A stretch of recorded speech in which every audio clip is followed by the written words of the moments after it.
Hey, Flo here. Out for a hike today. Unplanned, all of a sudden decided to head out. Haven't been getting out much recently. Not to my normal frequency anyway.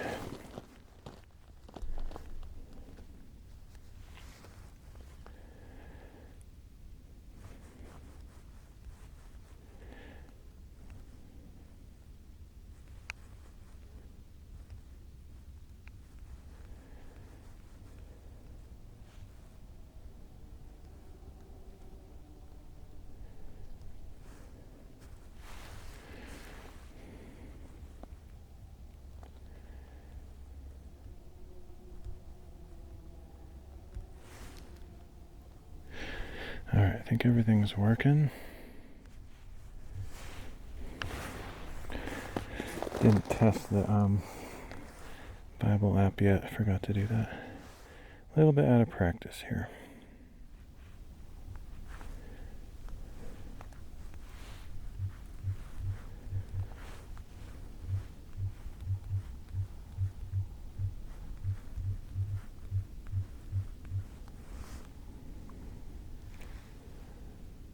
Seems pretty quiet up here. Just noticed. Wasn't really paying attention, but yeah.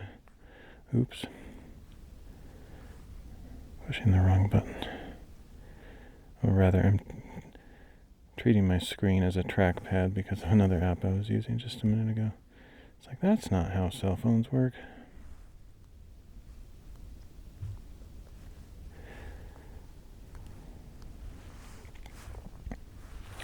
Okay, I think it's ready now. But I need to check the screen position and stuff, so I gotta come back down here, of course. I'm glad this log has some, it's actually probably a pretty fresh fall, more or less, because it's still got all its bark on it. They say bark, but no bite. Well, this has bark and bite, and the bark is what gives it a bite. Let's see. Oh, yeah. So this, yeah, I think we're good.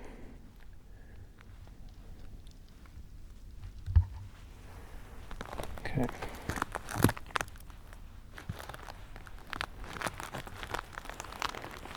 Oh, come on. It's hard to get around this. Shoot, I hope I didn't mess that up. It's like quite precariously balanced here, just barely hanging on.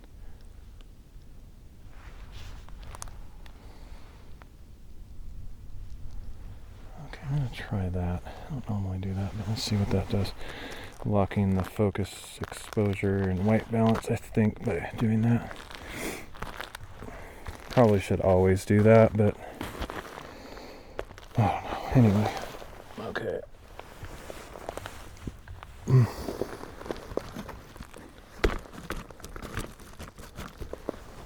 Hopefully this is stable enough. Oh man, where to start if I were to talk about what's going on? Some of it I can't talk about, but it's been a stressful week, and yeah, that's a good way to summarize. Very, very stressful week. But yeah, what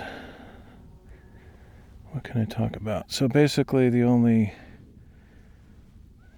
thing new that I can talk about is that I worked a little bit yesterday or last night, this morning, whatever, on another script to try to help automate the editing process. There's just like this one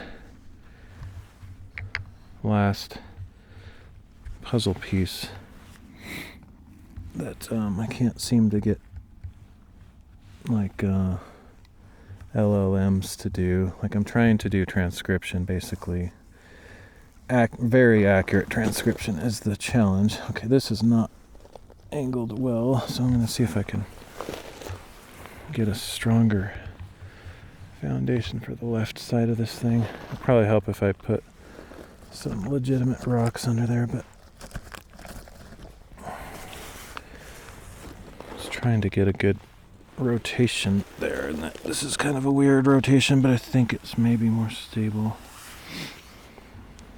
How did that happen?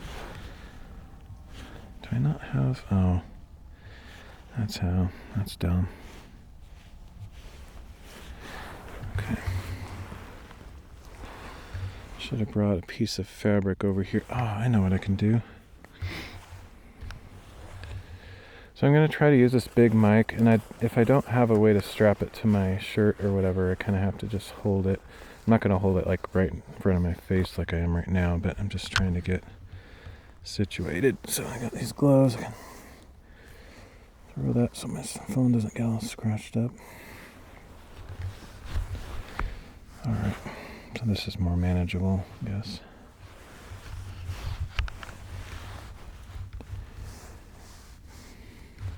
I have this shock mount thing. I've had it for, I don't know, a couple of years. I don't remember when I bought that, but I didn't necessarily forget about it, but I was trying to figure out how can I get that attached to the clip that goes on my backpack. It's all very complicated. The clip is really cool, but then if I'm not wearing my backpack, it needs something very sturdy to clip onto, and if I just clip it on my jacket, it all kind of angles down or flops down. It's not very good. So I have like several ways to attach it to stuff, but none of them work with every scenario, which means I'd have to like constantly switch the mounting gear, and that's just too much trouble. So still haven't quite figured that out. I almost feel like I need a special sling around my neck just to hold this, which is not ideal, but anyway. So this might be the last day that I do Bible readings for a while, or I'll do it tomorrow, I don't know. But like I was sort of thinking to maybe take kind of an extended break. But the thing is, if I have random opportunities, I might like random nice weather days to get outside and stuff. I might still do this occasionally. I just sort of am going to have a somewhat planned extended break after today, which may get interrupted immediately or, frequently or something. But I think not. Like, I think I'll probably stop live streaming for a little while. The only reason I say that with uncertainty is because the weather is going to change soon, but it hasn't quite shifted entirely yet. It's been extremely cold, but then for a few days now we're going to have some warmth, and so during those days I might decide to take advantage of it and get out. I actually see something that looks like smoke over there. I hope it's not, but if it is, hopefully it's a controlled burn. But I smelled something as I was walking up here that I thought was smoke, but it looks extremely pristine where I'm at. Like no real haze, but that direction behind the camera I see a white area that doesn't look like fog. It could be, but it's probably could be smoke. Maybe that's what I was smelling or just a little bit ago.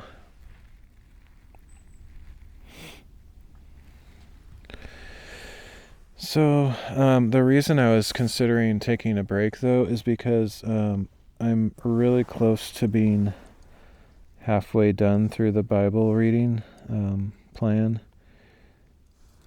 Kind of a cool rock with a bunch of shiny stuff on it. So I'm currently on week 26 of 52. And I have 3 days left of week 26. So I was kind of thinking, like, well, if I got those done sometime soon, as I was thinking of it, and now I'm thinking if I get those done today, then I could sort of just say like, oh, I'm half done. I think I'll take some time off.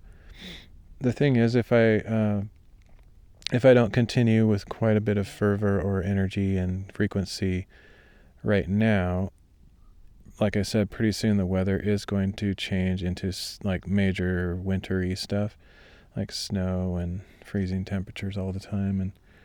And that doesn't mean that I can't get out, and I probably will try to do some winter type readings just to have some variety.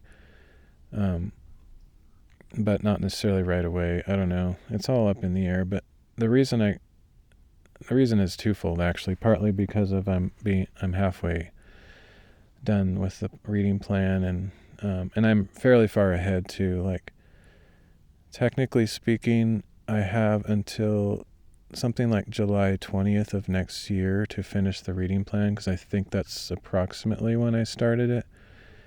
And it's an annual reading plan with 52 weeks. I just got really far ahead. It's nowhere near halfway through the year starting in July. I don't know when that exact date will occur, maybe in December or January, I don't know. But I'm way ahead, so I can afford to take quite a bit of time off. But also the thing is, if I totally stop, I can't really start up again with frequency until like late next spring, because once it starts snowing for the winter here where I live, the winter lasts until like May or something, like April, May. It can actually rain. It can actually snow in May easily. Like, that's pretty common. I think it snowed in June before. And the snow from the winter that just passed, it sticks around until June, July easily, especially in the higher elevations. So, like, it'll start melting in the spring, obviously, but very slowly, and it's going to be so thick, deep, that it'll take 2 or 3 months to really get back to where it is now. And really, it doesn't get this dry and snow free until late in the summer. Like, we're talking late July, August even. There's really only a snow freeze season for the high elevations for just a few months, really, out of the year, because it takes so long for all of that snowpack to melt. So I probably part of the reason. Some people, like my best friend, for example, probably thought I was nuts. Maybe a few other people. I don't really have anybody watching my channel, but if enough people were watching, some people might be thinking, like, why was he going to Broken Top so many times? I went there 3 times in a very short span of time. And the reason is because of that very thing I was just talking about, is the window of opportunity to go to the major peaks in Oregon is pretty limited, unless you're like a pretty experienced mountaineer and like to do like the ice and snow type navigation, which isn't really my thing. I don't feel extremely comfortable with that, so I've done some, but it has to be pretty tame for me, to be honest. I don't even have like crampons and a ice axe or whatever you call them, and I haven't been trained in that discipline. So I do snowshoeing. I have spikes, so I can go up mountains that have snow on them. But I've done it, but it's fairly risky and dangerous because of avalanche risk, and obviously exposure to the cold and all that. So you really have to know what you're doing. And then, of course, if you're going on any kind of a slant, and especially where there's ice, you need to have crampons and an ice axe, and know how to use them. Be properly trained. Otherwise, it's pretty dangerous. Yeah, because of that, I typically wait for the mountains to be pretty much free of snow for the most part.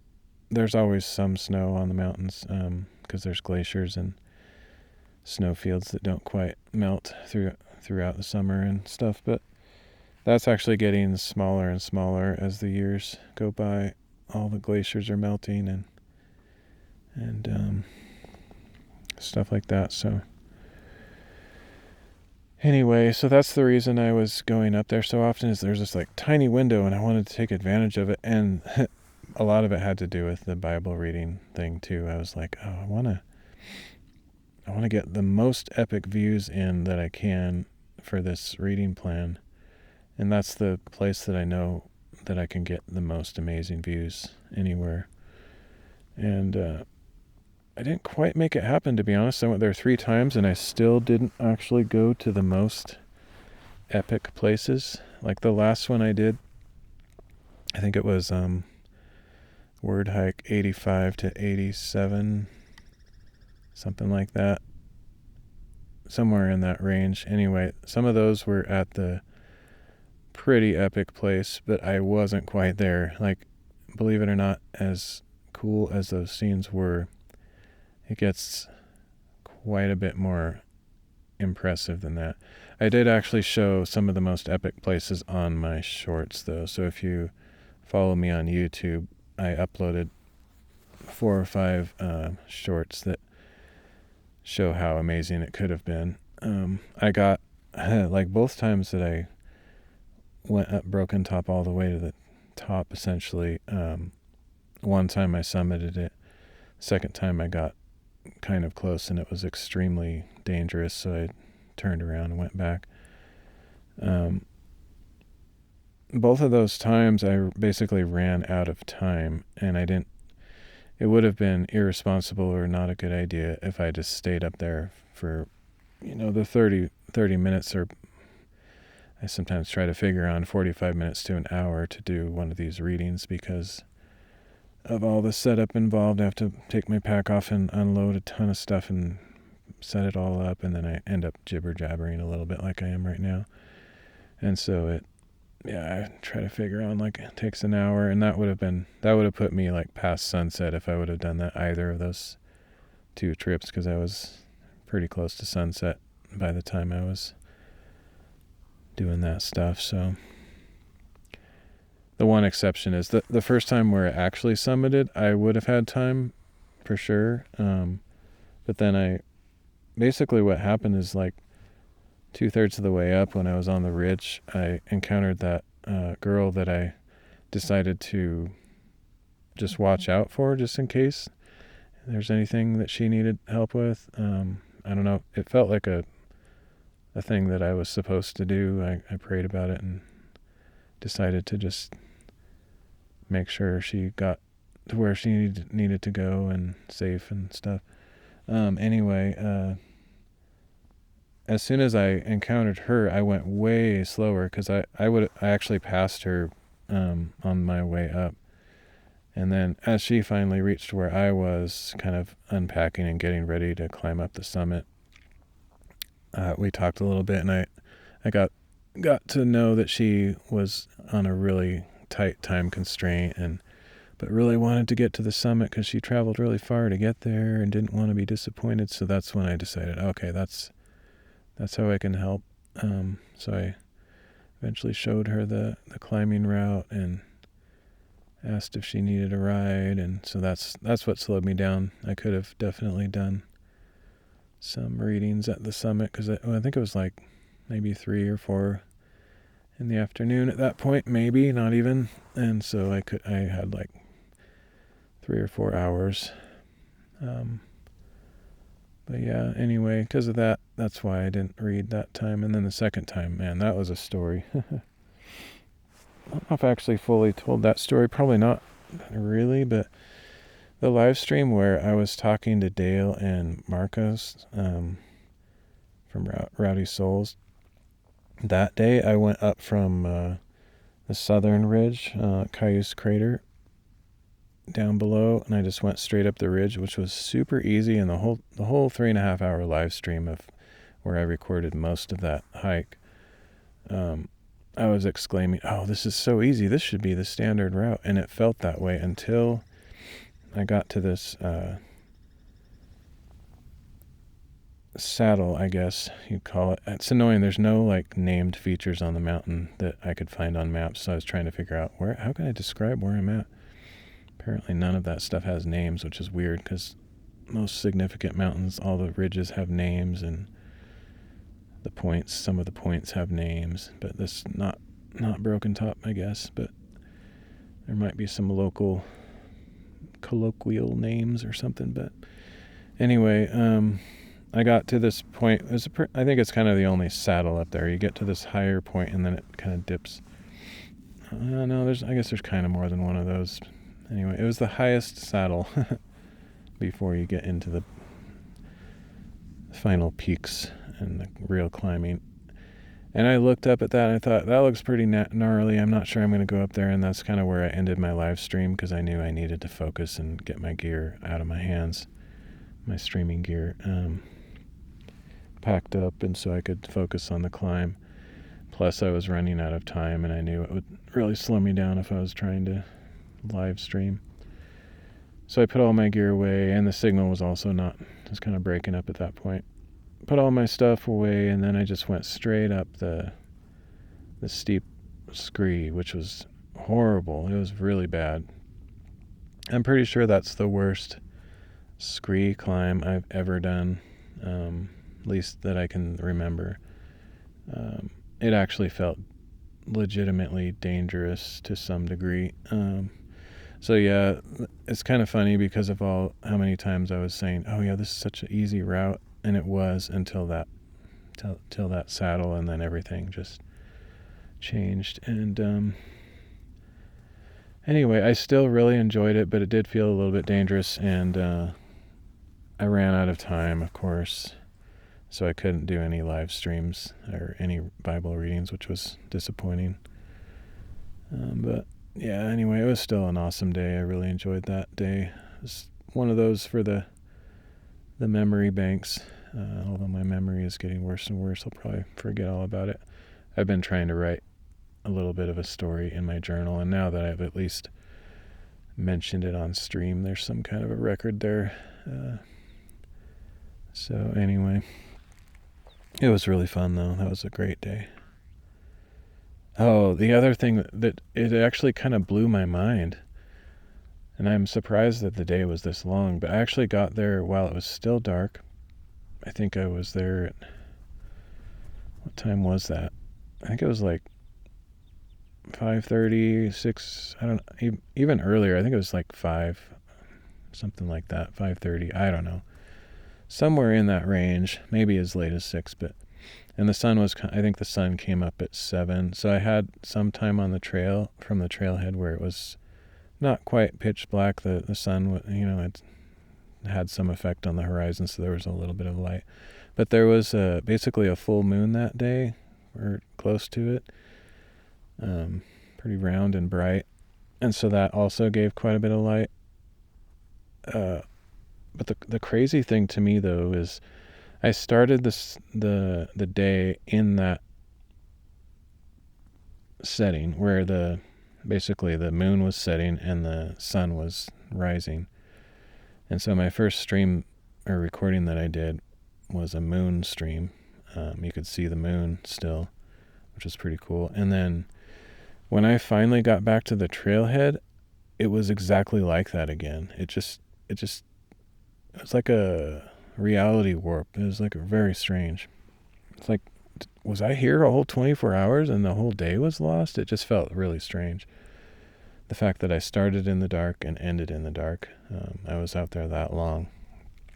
Which that might be, other than like the backpacking trips and stuff like that I've done, I can't remember a time when I've started before sunrise and ended in the pitch black. It was completely black, no light by the time I got back to the trailhead, and the same looking moon, full moon, was coming up, and I was like, what? This is weird. Anyway, it just kind of blew my mind. But yeah, that was fun. I think that's a pretty good storytelling. I'm not a good storyteller, but what I mean is I think I captured the essence of that. I was trying to write all that down in my journal, and I may forget some details, but I think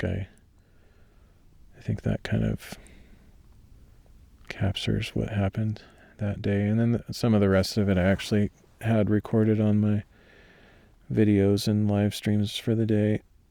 The various places I stopped on the way and stuff. And 3.5 hours of it was actually recorded just straight up from Cayuse Crater on. Anyway, this will probably end up being a pretty long stream because I think I'm going to do this reading, which I still haven't done yet. It's probably been an hour. I don't know how long I've been talking. At least probably a half hour. And then I think I might keep the stream going and walk up this ridge line and find another place up there to do a second reading. So that's kind of my plan for today. I want to do at least 3 readings, and I might do more than that. If I do 3, then I'll finish week 26 and be halfway done with the annual reading plan. And if I do anything above and beyond that, it'll just feel like bonus. Part of me just wants to end it straight up after I finish the week 26 just to have a clean division, but whoa, I knew that was going to happen. I felt it. Like I said, I'm not necessarily going to take an extended break if I see weather opportunities that I can't resist. I think I need to get something under these leg post things, whatever you call them. Just kind of challenging.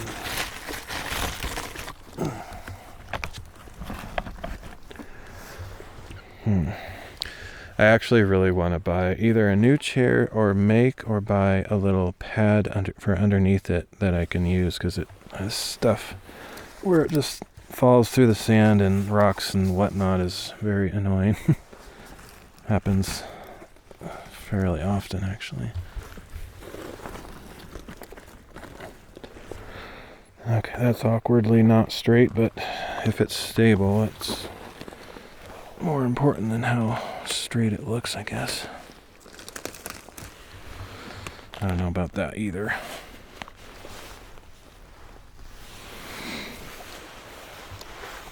Okay, let me, while I'm thinking about this, let me do this thing.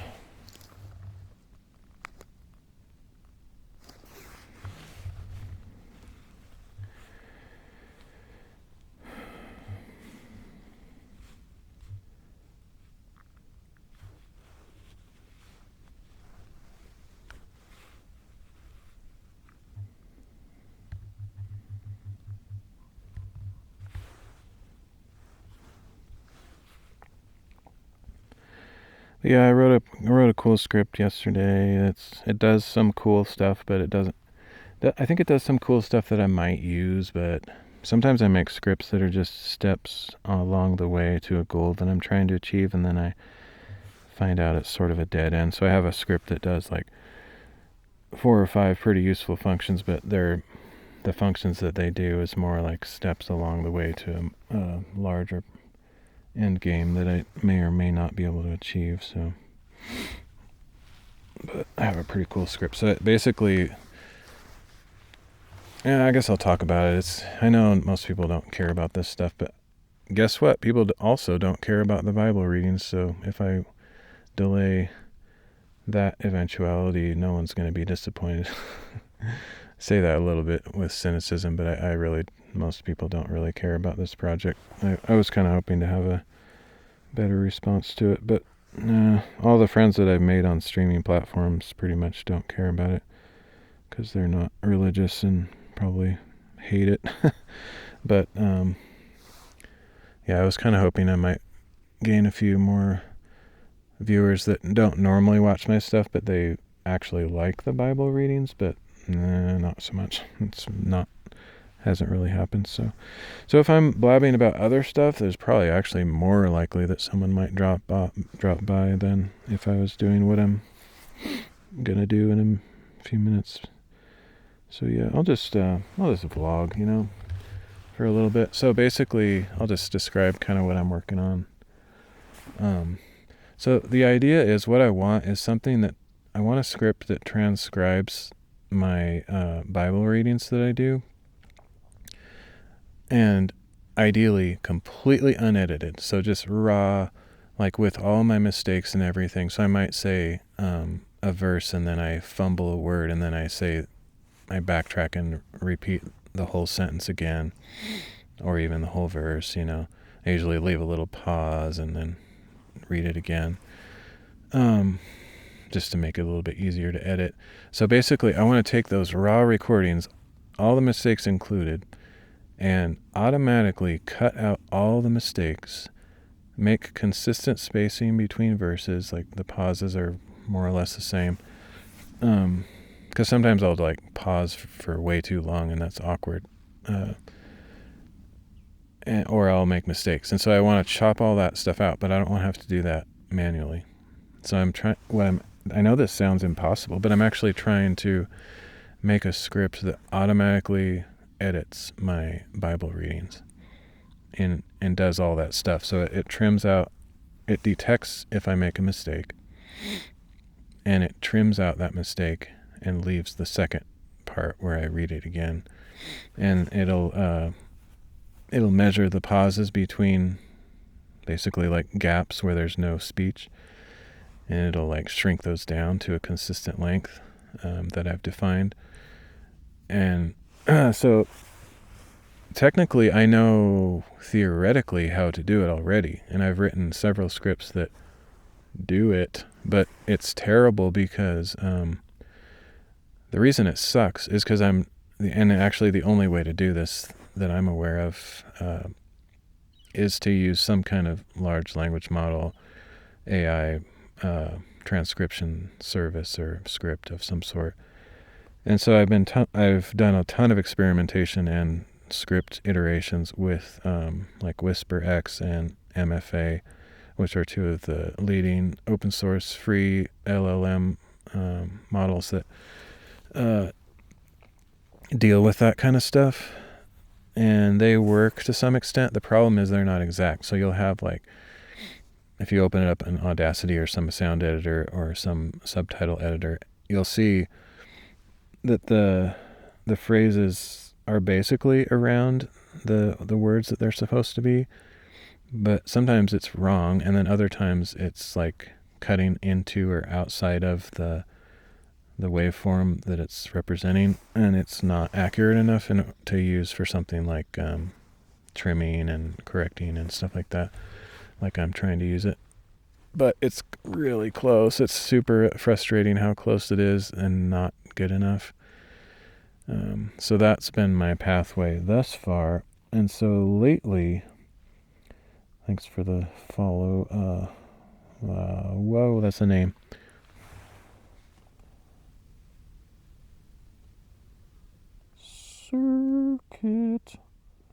Circuit Azalith. That's what I've been working on, and I've tried a lot of different directions with it, gotten really close, and then I find out one of the things that the AI LLMs do not do well, any of the transcribing ones that I've used thus far, is detect repeated stuff, or what it deems as meaningless, it chops out. For example, if you say or words that it thinks are just, ignore that, it won't transcribe those, which is generally desirable. That's not a bad thing. But if you repeat words, it also doesn't transcribe those much of the time. So imagine something like a song, or pretty much any scenario. This makes these transcription services unusable. But a song, in a song, you're repeating stuff all the time. You have a refrain or a chorus or whatever you repeat, it'll actually just ignore that. If you say the same phrase twice in a row, it'll actually only transcribe it once. And that's universal to all LLMs that deal with transcription, which renders them completely useless. It's super frustrating. And so like in that scenario that I was describing earlier, where I say the same phrase or verse 2 or 3 times to try to say it smoothly, especially on the biblical names, where I don't know how to pronounce it and I'm like fumbling and trying to fix my mistakes. I'll say the same phrase 2 or 3 or 5 times sometimes if I'm really struggling. And so it'll actually chop all of those out and ignore them completely and only have the first one.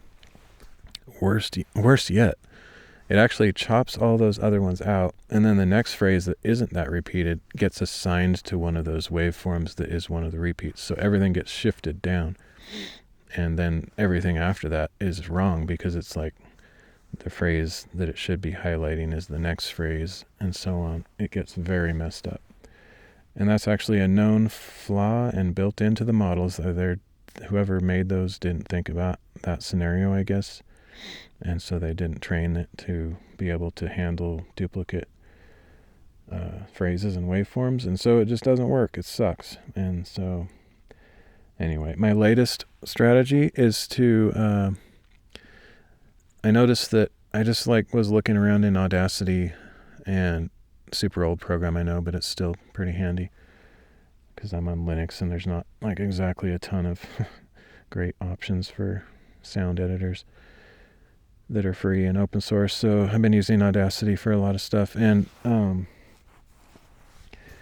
it has the detect sound function, which is actually pretty impressive, relatively speaking. If you have clean sound where there's not a bunch of background noise and wind and static in the mic, which I can remove, by the way, with another script that I wrote, then it actually pretty much perfectly puts labels starting exactly and ending exactly where there's sound. It doesn't know what is said. It doesn't know what the words are or anything. It sees something. It's sees the movement on the waveform and chops it into chunks. So basically what I'm doing now is I'm using those labels, which are quite accurate, and instead of using the ones from Audacity, I actually wrote my own Python script that somewhat replicates what Audacity does with actually more fine-tuned control than Audacity, so arguably better in a sense. So I basically duplicated that entire function in Audacity in my own command line interface. And so basically I can label the stuff just by typing this couple letter command, and it just does the whole thing in a few seconds. And then what I do is I chop the waveform into those regions. I have this padding that I add to it just to make sure that it's not chopping too aggressively, and I just add a little bit of padding on either side so it expands to be the full phrase. And then it does a lot of stuff, actually. I don't even care to explain it all, but and then it chops each of those into its own wave file, or it's actually a FLAC, and including the gaps. So you got gap, speech, gap, speech, gap, speech. Cut the whole thing into chunks. And then I do transcription on each of the individual speech chunks, ignoring the gaps, of course, because that's a waste of time. And I'm actually running it through also WebRTC-NAV, I think. It's a Google service that basically does a Boolean check. Is this speech or is it noise? 1 for speech, 0 for noise. And then you can sort of get rid of some of the false detections of noise. Anyway, I'm running it through that. And then I chop it into chunks. And then I do transcription WhisperX on each chunk individually, and then I rename the files with the text that's in them, and I write this JSON file that has a bunch of analysis and matching up the files with the scripture that I'm reading. And I haven't perfected it yet, but it tries to match up the transcription with the actual biblical text that it should match. And then it does some analysis as it's moving along through the file, and it should eventually, I haven't gotten there yet, but it should be able to detect when I say the same thing twice, because it'll say oh, that's not the next word. Is it looking back, looping back, finding that? again. So it should be able to eventually detect if I said the same phrase again. And then it'll delete the earlier ones and keep the last one. And the way I do my corrections, the last one wins always. Because if I have to do it again, that means I wasn't satisfied with the previous recording. So the last one is always the one I want to keep. So if it sees repeat, it'll delete, and then keep. So that's kind of what I'm working on now.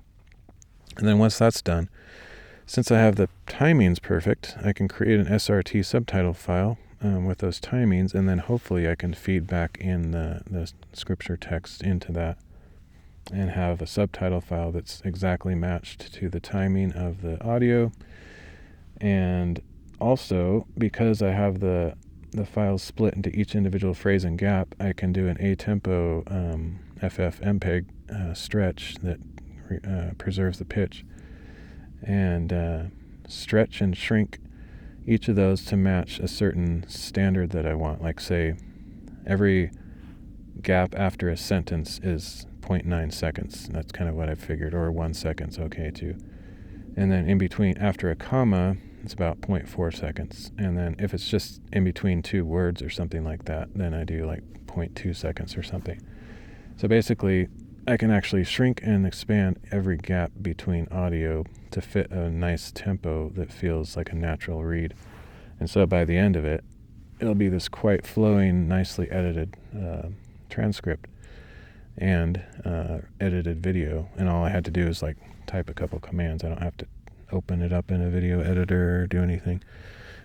So that's my goal. But I might hit an impasse. I've tried this like more times than I care to say with different techniques, and I always hit like this wall where it's like, oh shoot, I was so close, and then there's a technological limitation that I didn't foresee. So I might hit that on this one too, but it's closer. It's closer than I was on the other attempts. So I thought MFA was going to do it. I don't remember what that stands for. I think it's MFA.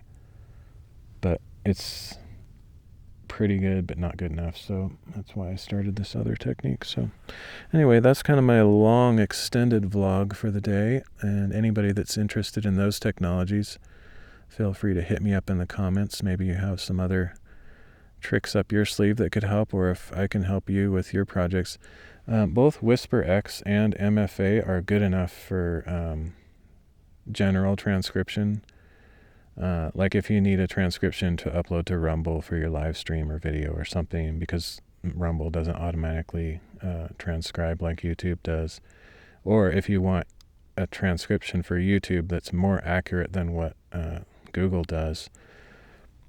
I'm pretty sure it's hard to say or make an actual comparison, but I'm pretty impressed with the WhisperX stuff that I've done and experimented with. The accuracy of the transcriptions are pretty good. And when I've watched YouTube videos with closed captioning on, it's kind of funny how bad it is sometimes. It's almost like watching not quite as bad as watching a Chinese dubbed in English movie, but it can be pretty funny how many words are wrong. But genau dab. But good old Kung Pao reference for the few that might know that one. But yeah, so there's potential for these scripts. Like, these scripts already do stuff that's useful. It's just not what my goal was, so I'm still working at it. All right, let's do the reading now. I think I've talked for a full hour now, probably, which is good. I kind of need to do this. It's sort of self-therapy too, because I don't have any friends right now, to be honest.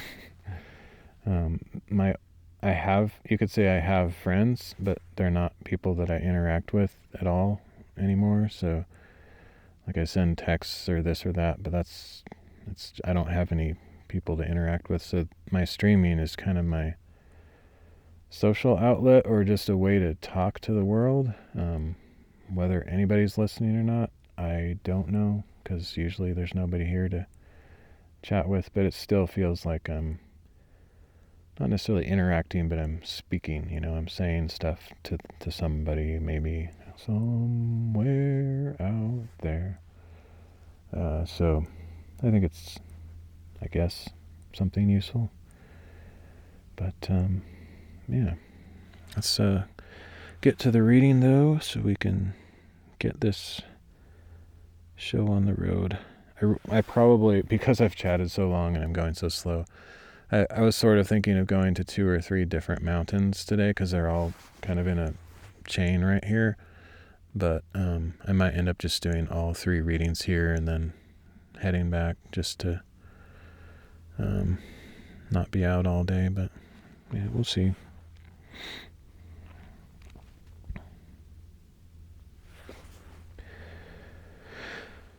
Oh, this looks like a really long reading too, so this is going to be a long video. I'm tempted to cut the stream and then start it again just so it's not like a 6-hour long video, but the problem with that is I have to do quite a bit of work on my phone to reset the stream and create a new YouTube stream and stuff. It's kind of annoying, so I'll probably just keep it going. Nobody will ever watch it, but that's whatever, who cares? All right. Oh, speaking of transcription stuff, I keep encountering massive amounts of my old streams that I haven't edited yet, and I'm kind of going back and editing them down to single chapters and to upload to my WordHike channel. I feel like over half of them I have to redub because something happened with my microphone transmission. I don't know if it's the wind or what, but it cuts out significantly. There was one where I lost whole sentences, not just choppy, dead silent, just completely cut out. I was like, what? And I was sitting like this. I'm about, 10 feet away from the camera. It was like that. I was direct line of sight, no interruptions, and it's so annoying. So nowadays, I always record locally on this thing, and I record this just in case, so I have a backup that I can replace the audio with, but man, it's so annoying. I feel like I need one of those newsstands, those podiums with 37 mics for the sport channels and stuff, and everybody recording it just so that maybe one of them will work. But anyway, it's pretty annoying. All right, so we're going to be reading 2 Samuel chapters 19 to 21, Psalms 5, 38, 41 to 42, and 1 Corinthians chapter 2.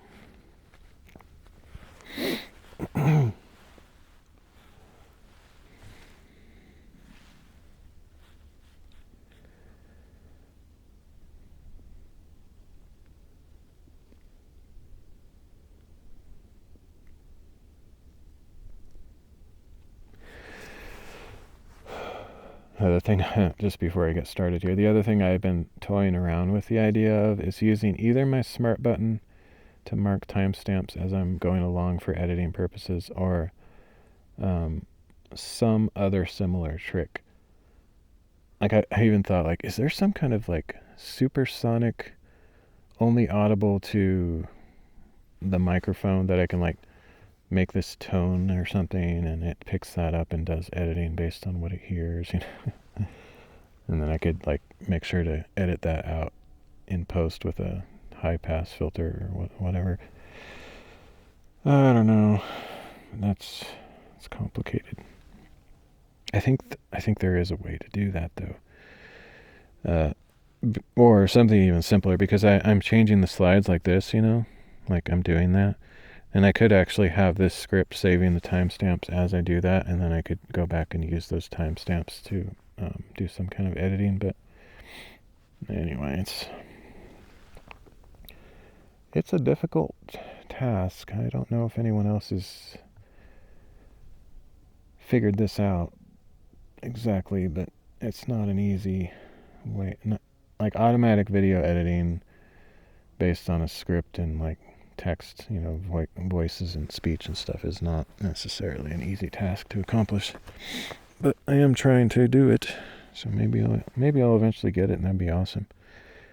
Probably if I do eventually achieve it, it would be a script that could be probably honestly valuable.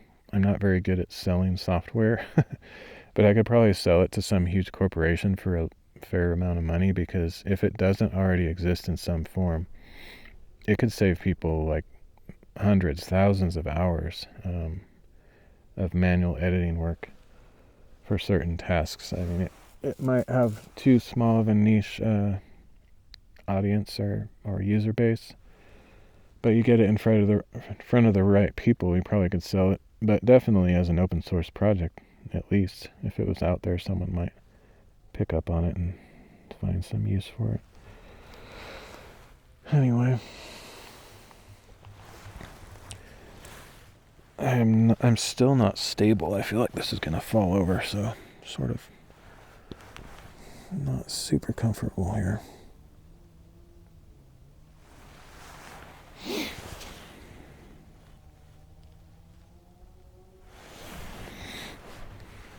All right, let's do the reading.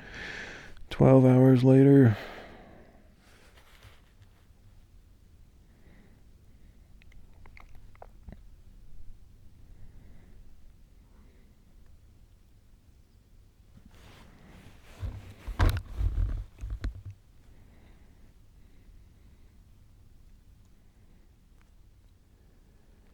Second Samuel chapter 19.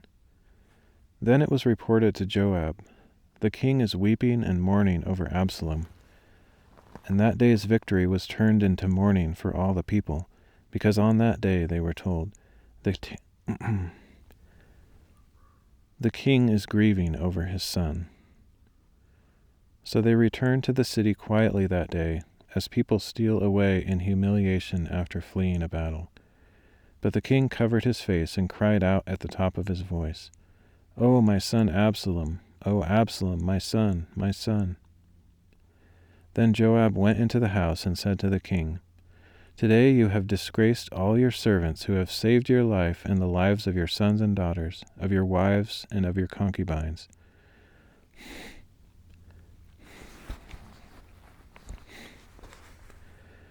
You love those who hate you and hate those who love you, for you have made it clear today that the commanders and soldiers mean nothing to you. I know today that if Absalom were alive and all of us were dead, it would have pleased you.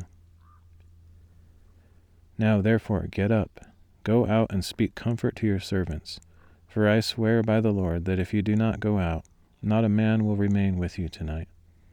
This will be worse for you than all the This is the kind of stuff I do. I make a million mistakes and I have to keep reading it. This will be worse for you than all the adversity that has befallen you from your youth until now.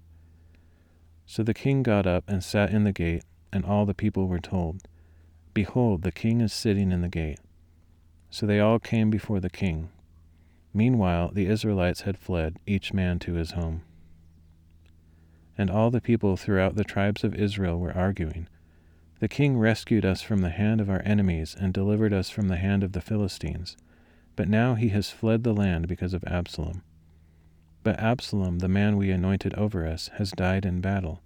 So why do you say nothing about restoring the king?" Then King David sent this message to Zadok and Abiathar, the priests. "Say to the elders of Judah, why should you be the last to restore the king to his palace, since the talk of all Israel has reached the king at his quarters? You are my brothers, my own flesh and blood, so why should you be the last to restore the king? And say to Amasa, aren't you my flesh and blood? May God punish me, and ever so severely, if from this time you are not the commander of my army in place of Joab." So he swayed the hearts of all the men of Judah as though they were one man, and they sent word to the king, "Return, you and all your servants." So the king returned, and when he arrived at the Jordan, the men of Judah came to Gilgal to meet him and escort him across the Jordan. Then Shimei, son of Gera, a Benjamite from Bahurim, hurried down with the men of Judah to meet King David. along with 1,000 men of Benjamin, as well as Ziba the steward of the house of Saul and his 15 sons and 20 servants. They rushed down to the Jordan before the king, and crossed at the ford to carry over the king's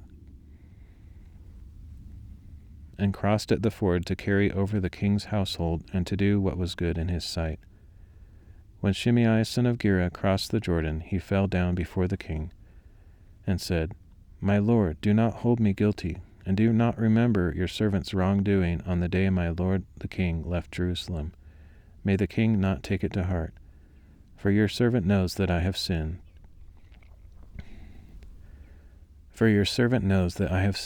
So here I am today as the first of all the house of Joseph to come down to meet my lord the king." But Abishai son of Zeruiah said, "Shouldn't Shimei be put to death for this, because he cursed the Lord's anointed?" And David replied, "Sons of Zeruiah, what have I to do with you, that you should be my adversaries today? Should any man be put to death in Israel today? Am I not indeed aware that today I am king over Israel?" So the king said to Shimei, "You shall not die."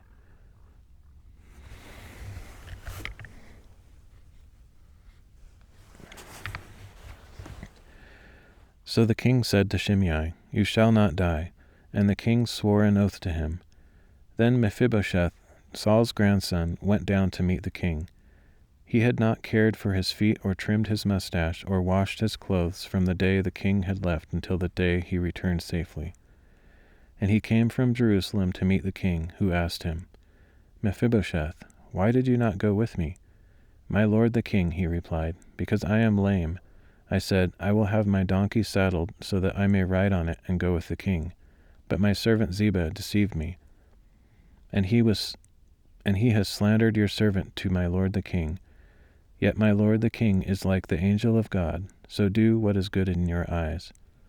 For all the house of my grandfather deserves death from my lord the king, yet you have set your servant among those who eat at your table. What further right, then, do I have to keep appealing to the king?" The king replied, "Why say any more? I hereby declare that you and Ziba are to divide the land." And Mephibosheth said to the king, "Instead, since my lord the king has safely come to his own house, let Ziba take it all."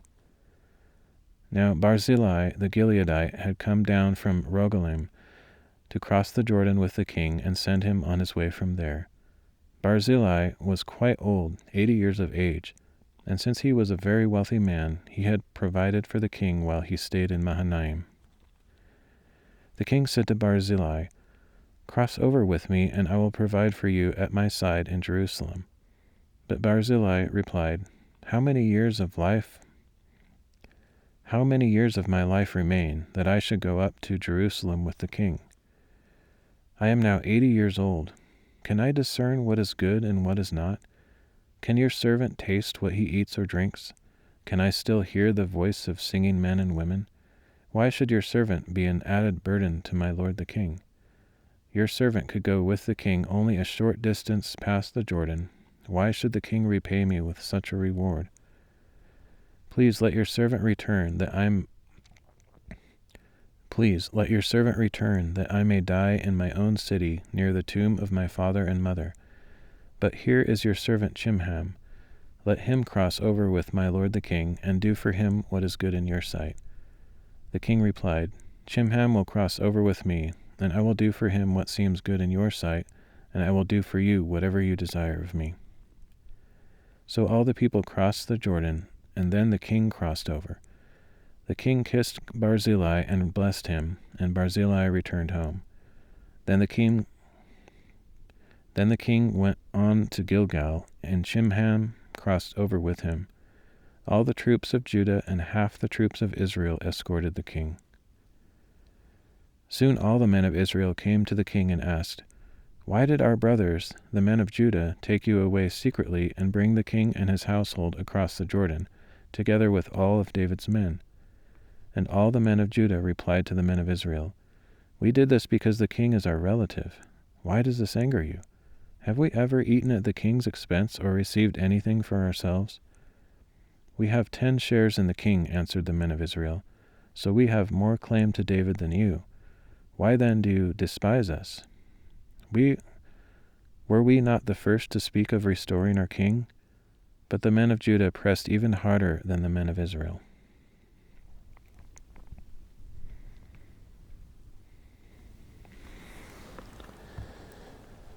Hey, entry sat. How's it going?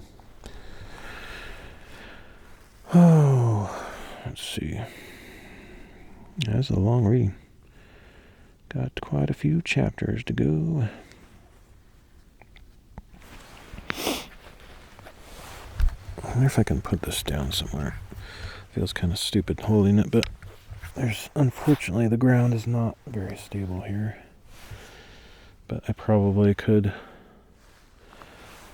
I was thinking about this earlier. I could get my selfie stick.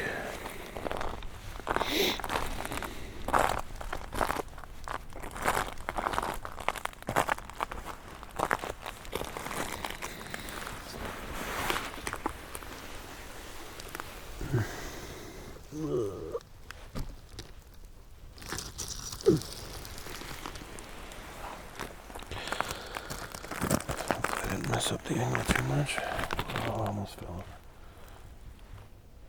I guess it's fine.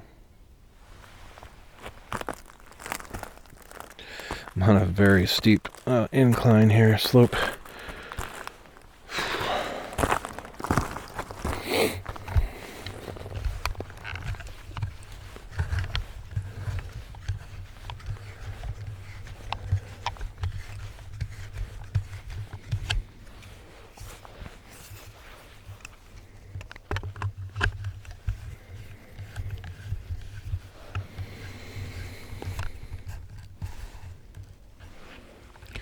I wish I could figure out a way to attach this to my shirt, but it's so heavy that's why I think I need some kind of special strap for it, which is stupid because I already have too many straps that I have to wear with my backpack and water bottle and camera. It's just kind of ridiculous.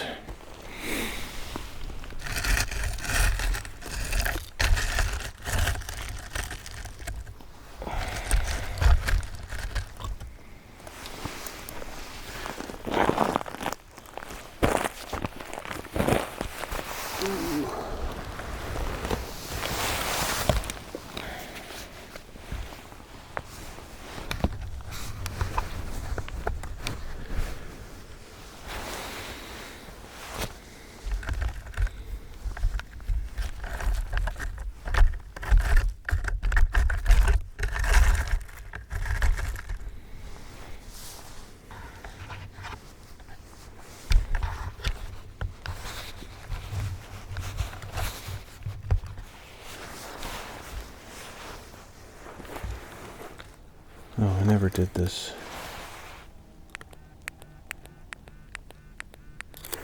Got like close to where I was about to do it. I don't think I ever did it.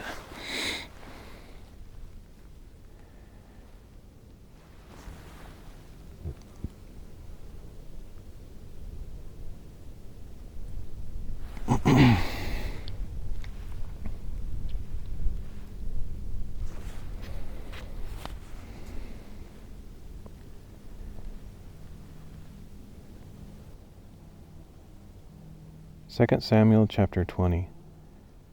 Now a worthless man named Sheba, son of Bichri, a Benjamite, happened to be there, and he blew the ram's horn and shouted, "We have no share in David, no inheritance in Jesse's son. Every man to his tent, O Israel." So all the men of Israel deserted David to follow Sheba, son of Bichri. But the men of Judah stayed by their king all the way from the Jordan to Jerusalem. When David returned to his palace in Jerusalem, he took the 10 concubines he had left to care for the palace, and he placed them in a house under guard. He provided for them, but he no longer slept with them.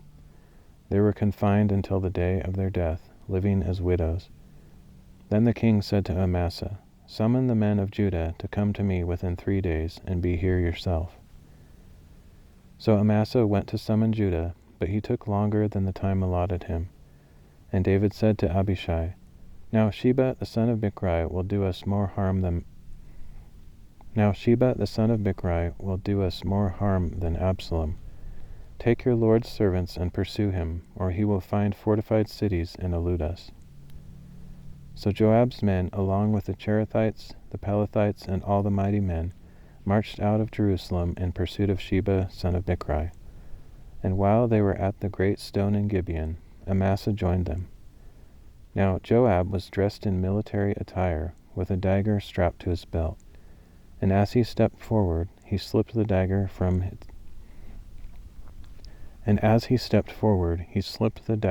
its sheath. "Are you well, my brother?" Joab asked Amasa. And with his right hand Joab grabbed Amasa by the beard to kiss him. Amasa was not on guard against the dagger in Joab's hand, and Joab stabbed him in the stomach and spilled out his intestines on the ground. And Joab did not need to strike him again, for Amasa was dead. Then Joab and his brother Abishai pursued Sheba son of Bichri.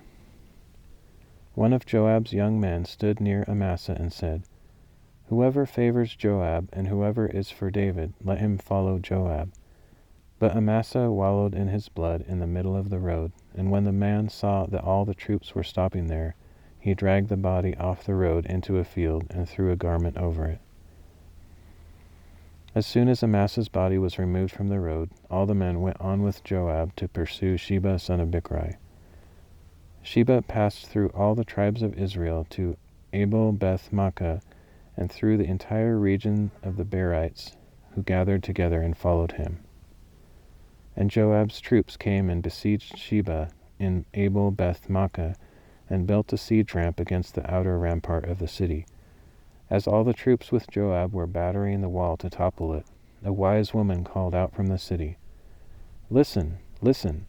Please tell Joab to come here so that I may speak with him." When he had come near to her, the woman asked, "Are you Joab?" "I am," he replied. "Listen to the words of your servant," she said. "I am listening," he answered. Then the woman said, "Long ago they used to say, 'Seek counsel at Abel,' and that is how disputes were settled. I am among the peaceable and faithful in Israel, but you are trying to destroy a city that is a mother in Israel. Why would you swallow up the Lord's inheritance?" Far be it, Joab declared.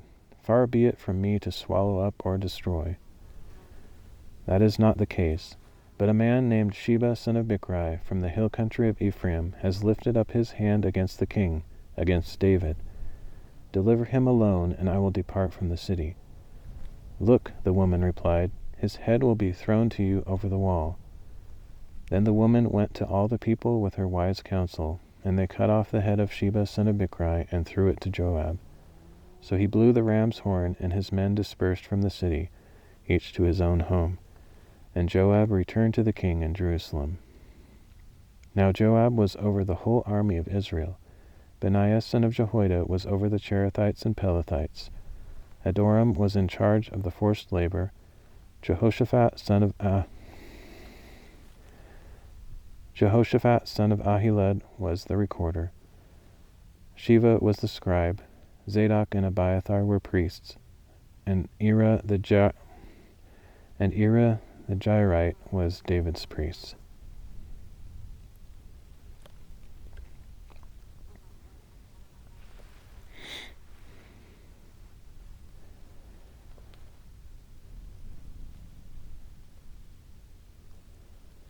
Second Samuel chapter 21.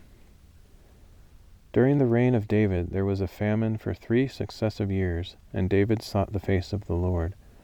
And the Lord said, "It is because of the blood shed by Saul and his family, because he killed the Gibeonites." At this David summoned the Gibeonites and spoke to them. Now the Gibeonites were not Israelites, but a remnant of the Amorites. The Israelites had taken an oath concerning them, but in his zeal for Israel and Judah, Saul had sought to kill them.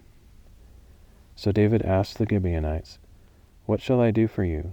How can I make amends so that you may bless the inheritance of the Lord?" The Gibeonites said to him, We need no silver or gold from Saul or his house, nor should you put to death anyone in Israel for us. Whatever you ask, I will do for you," he replied. And they answered the king, "As for the man who consumed us and plotted against us to exterminate us from existing within any border of Israel, let 7 of his male descendants be delivered to us so that we may hang them before the Lord at Gibeah of Saul, the chosen of the Lord. I will give them to you," said the king. Now the king spared Mephibosheth, son of Jonathan, the son of Saul, because of the oath before the Lord between David and Jonathan, son of Saul. But the king took Armoni and Mephibosheth,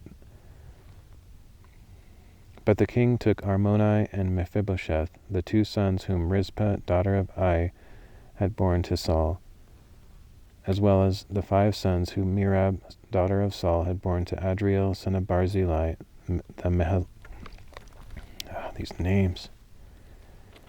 as well as the 5 sons whom Merab, daughter of Saul, had borne to Adriel, son of Barzillai, the Meholathite. And he delivered them into the hands of the Gibeonites, and they hanged them on the hill before the Lord. So all 7 of them fell together, and they were put to death in the first days of the harvest, at the beginning of the barley harvest. And Rizpah, the daughter of Ai, that name, that's not possible to pronounce in English. Aiah, I guess. And Rizpah, the daughter of Aiah, took sackcloth and spread it out for herself on a rock. From the beginning of the harvest until the rain from heaven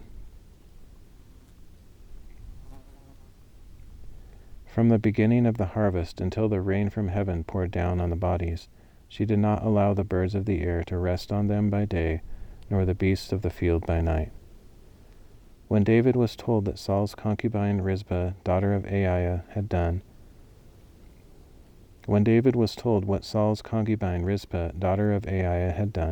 he went and took the bones of Saul and his son Jonathan from the men of Jabesh Gilead, who had stolen them from the public square of Bethshan, where the Philistines had hung the bodies after they had struck down Saul at Gilboa.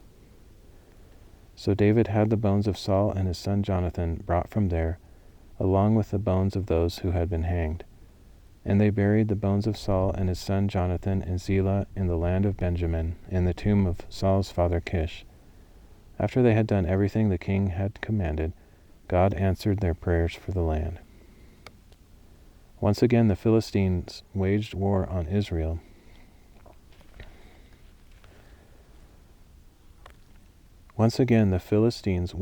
Against Israel, and David and his servants went down and fought against the Philistines, but David became exhausted.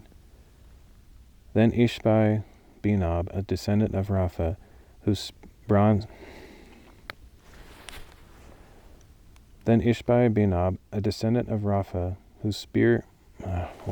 Can't say this sentence for some reason.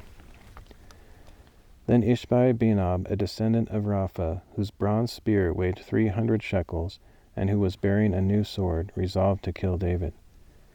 But Abishai, son of Zeruiah, came to his aid, struck the Philistine, and killed him. Then David's men... get away. It's a bunch of flying things. And I'm about to fall again. This is not stable. I don't know what to do about it, though. I can't really make it stable, unfortunately.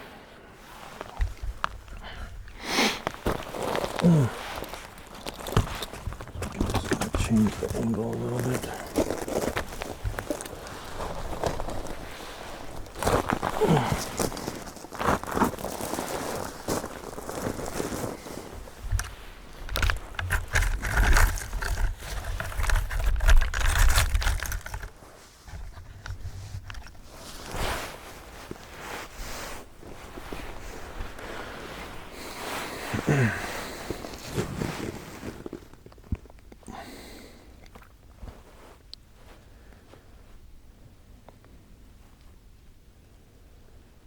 But Abishai, son of Zeruiah, came to his aid, struck the Philistine, and killed him.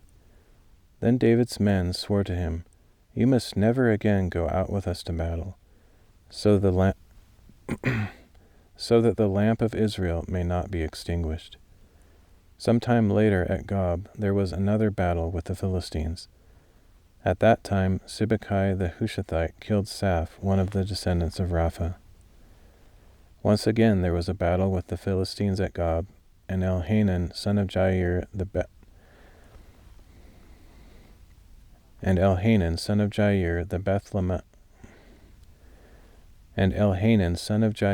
Bethlehemite killed the brother of Goliath the Gittite, the shaft of whose spear was like a weaver's beam. And there was still another battle at Gath, where there was a man of great stature, with 6 fingers on each hand and 6 toes on each foot, 24 in all. He too was descended from Rapha. And when he taunted Israel, Jonathan the son of David's brother Shimei killed him. So these 4 descendants of Rapha and Gath fell at the hands of David and his servants.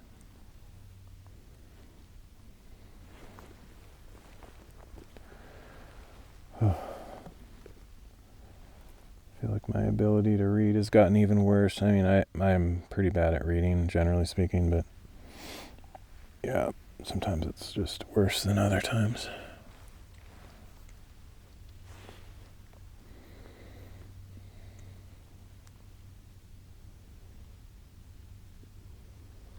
Psalm chapter 5. For the choir master, to be accompanied by flutes, a psalm of David. Give ear to my words, O Lord. Consider my groaning. Attend to the sound of my cry, my King and my God, for to you I pray. In the morning, O Lord, you hear my voice. At daybreak I lay my plea before you and wait in expectation. For you are not a God who delights in wickedness. No evil can dwell with you. The boastful cannot stand in your presence. You hate all workers of iniquity. You destroy You destroy those who tell lies. The Lord abhors the man of bloods. Man, I can't talk. You destroy those who tell lies. The Lord abhors the man of bloodshed and deceit. But I will enter your house by the abundance of your loving devotion. In reverence I will bow down toward your holy temple. Lead me, O Lord, in your righteousness because of my enemies. Make straight your way before me. For not a word they speak can be trusted. Destruction lies within them. Their throats are open graves. Their tongues practice deceit. Declare them guilty, O God. Let them fall by their own devices. Drive them out for their many transgressions, for they have rebelled against you. But let all who take refuge in you rejoice. Let them ever shout for joy. May you shelter them, that those who love your name may rejoice in you. For surely you, O Lord, bless the righteous. You surround them with the shield of your favor.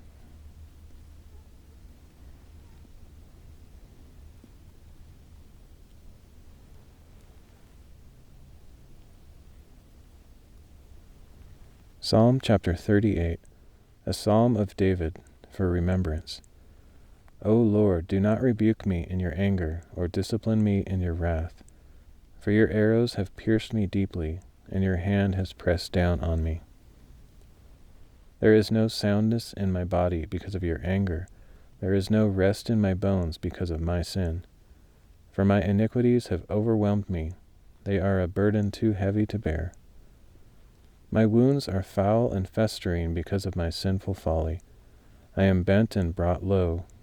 All day long I go about mourning. For my loins are full of burning pain, and no soundness remains in my body. I am numb and badly crushed. I groan in anguish of heart. O Lord, my every desire is before you.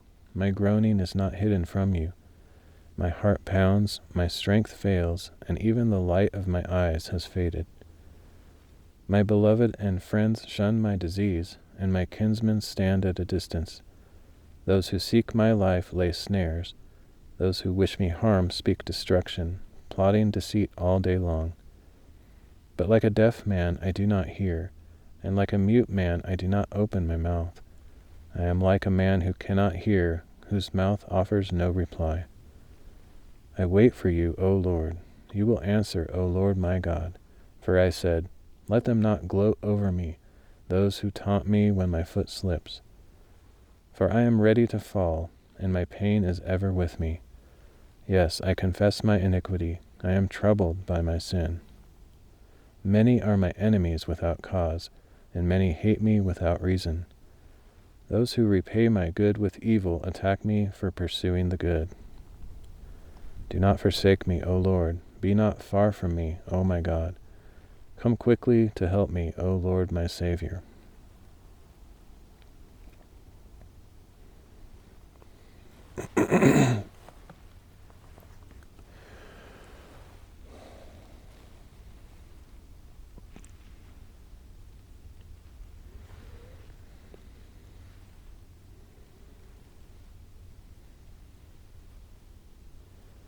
Psalm chapter 41. For the choir master, a psalm of David.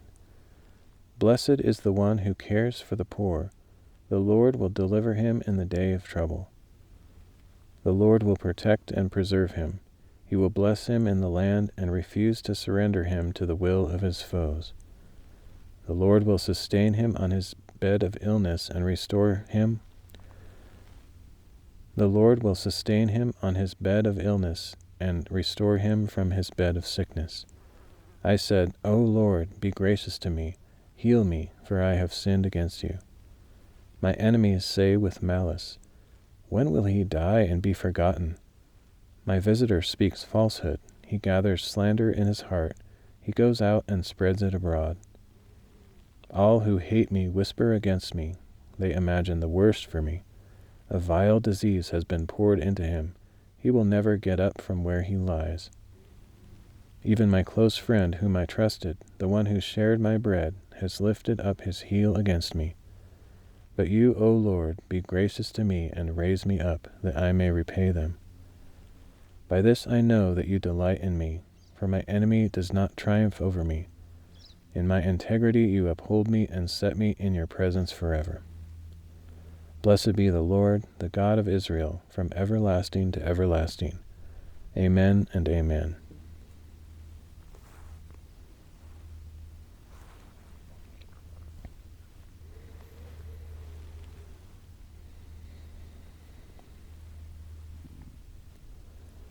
Psalm chapter 42. For the choir master, a maskil of the sons of Korah. As the deer pants for streams of water, so my soul longs after you, O God. My soul thirsts for God, the living God. When shall I come and appear in God's presence? My tears have been my food both day and night, while men ask me all day long, where is your God? These things come to mind as I pour out my soul, how I walked with the multitude, leading the procession to the house of God with shouts of joy and praise. Why are you downcast, O my soul? Why the unease within me?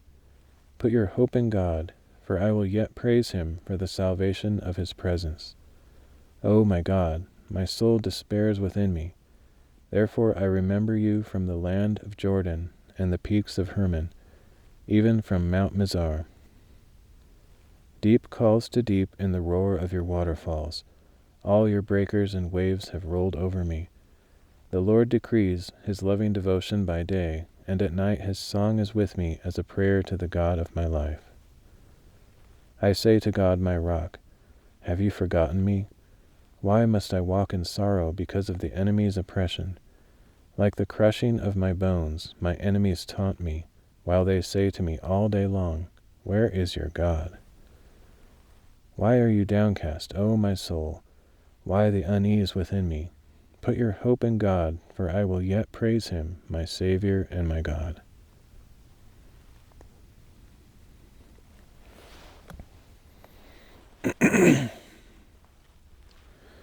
All right, one more chapter.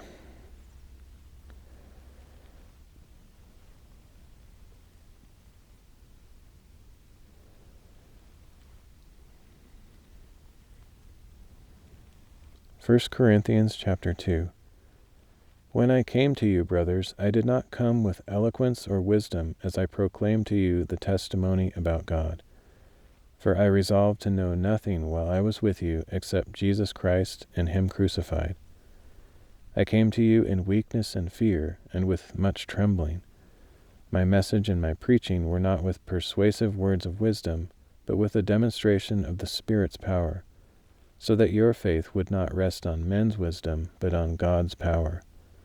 Among the mature, however, we speak a message of wisdom, but not the wisdom of this age or of the rulers of this age who are coming to nothing. No, we speak of the mysterious and hidden wisdom of God, which He destined for our glory before time began. None of the rulers of this age understood it, for if they had, they would not have crucified the Lord of glory. Rather, as it is written, no eye has seen, no ear has heard, no heart has imagined what God has prepared for those who love Him. But God has revealed it to us by the Spirit. The Spirit searches all things. The Spirit searches all things, even the deep things of God. For who among men knows the thoughts of man except his own spirit within him? So too, no one knows the thoughts of God except the Spirit of God. We have not received the spirit of the world, but the Spirit who is from God, that we may understand what God has freely given us. And this is what we speak, not in words taught us by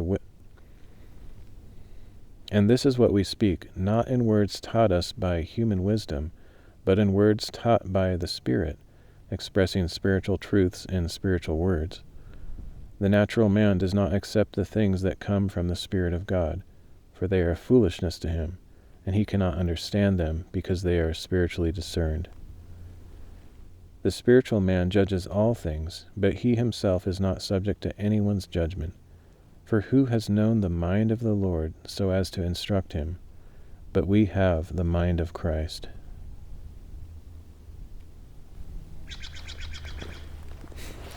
That bird startled me. I was like, whoa. All right. Whew, that was a long one. It looks like the next one is shorter. It's only 3 chapters, but sometimes the chapters are longer when it's like that. But let's get that loaded up, and then I'll be on my way somewhere else, because I try to do every reading in a different spot. And this, I don't know what to do about this microphone.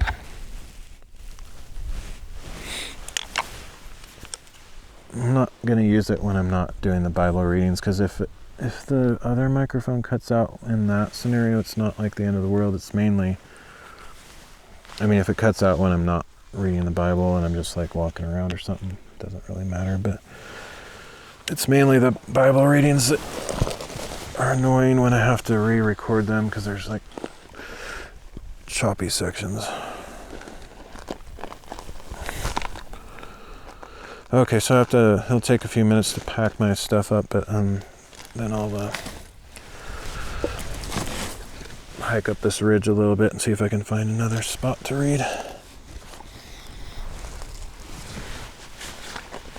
I think I can actually take my jacket off, surprisingly. It's been super cold lately, so I actually am quite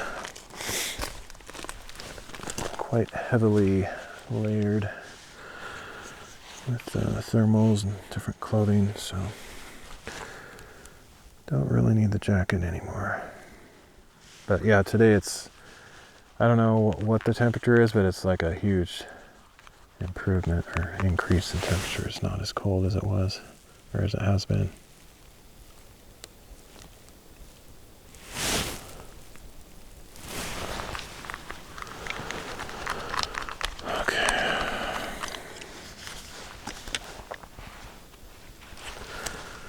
Packing up in order to unpack again in about 10 minutes.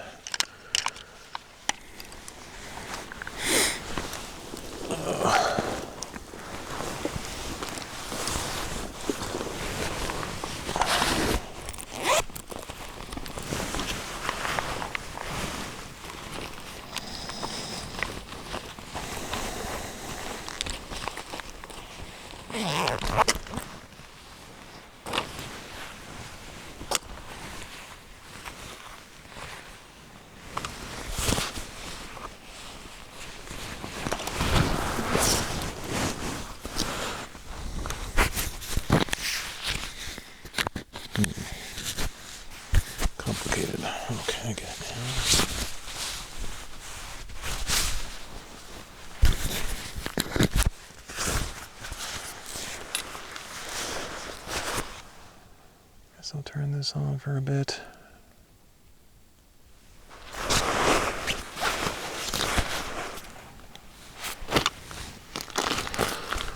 I feel like this is going to take a million years to get everything packed up.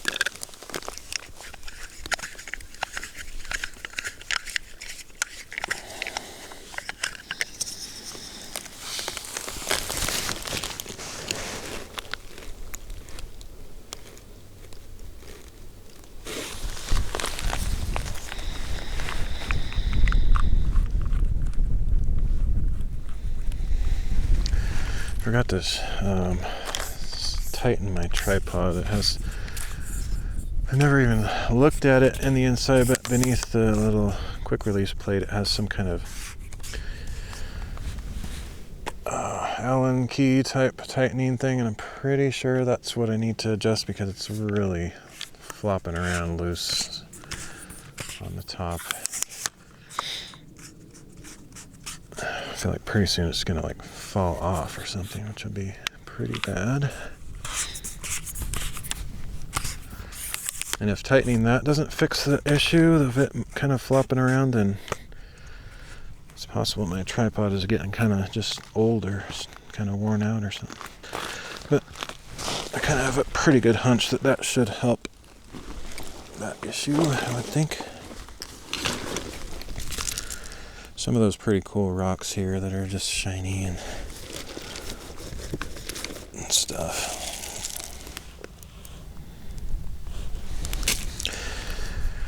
I wish they were always shiny though. It's kind of like they're only shiny when they're in direct sunlight. It's kind of like that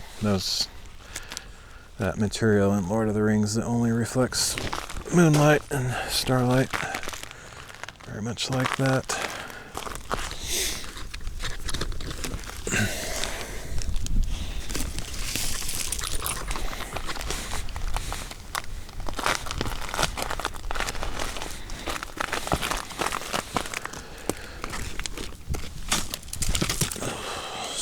This is really difficult where I have my stuff because it's so steep.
How long this takes to get packed up, but yeah, it's a huge process.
close, but not quite there, but not too much longer, I think.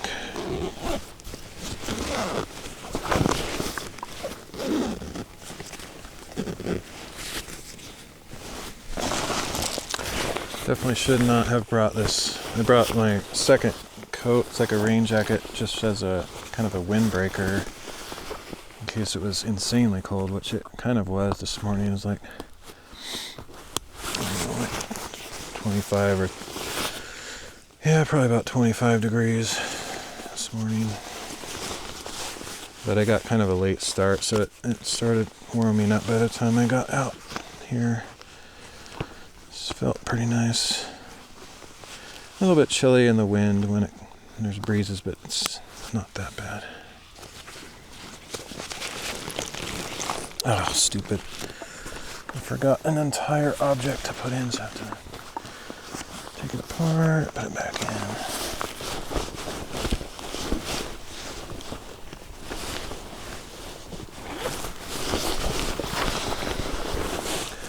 Now I know I shouldn't need the extra jacket though, so that when I get back to the car later, I don't know, this might be the only place I stream, so it might be irrelevant, but if I do multiple spots, then I can leave the stupid jacket in the car and not have to worry about that one extra thing.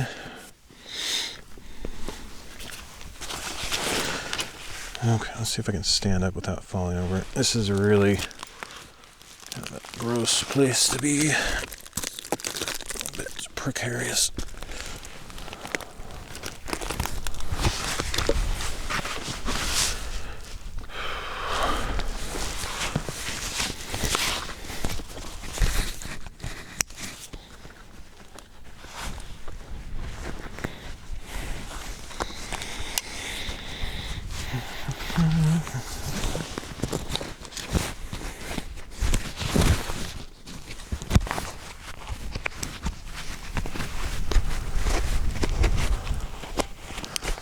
Can't remember what kind of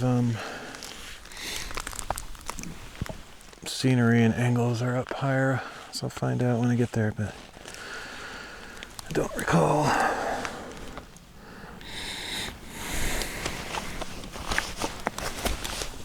Should be at least one more angle worth doing a Bible reading up there somewhere, I should think.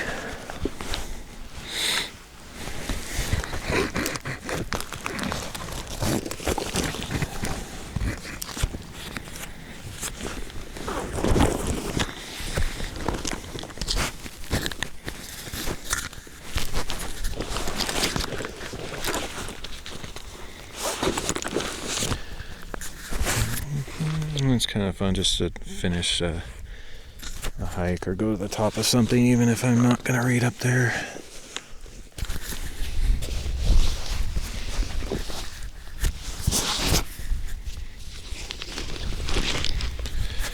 But surely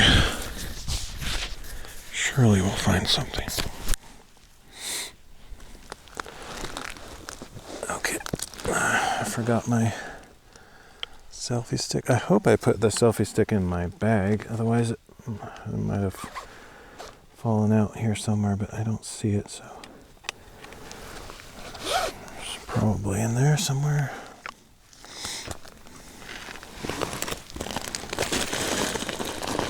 Oh, this is nasty. Ooh.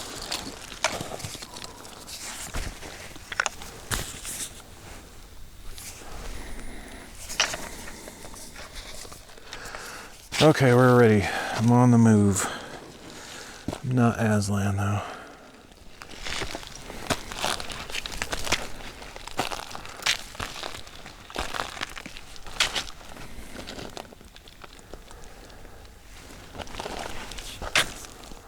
Okay, this is in a weird mode. Some kind of weird mode, I think.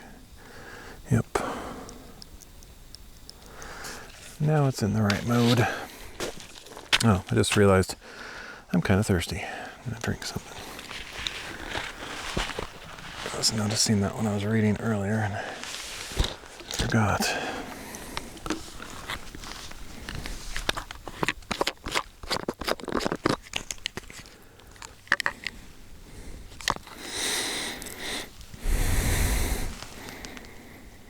Yeah.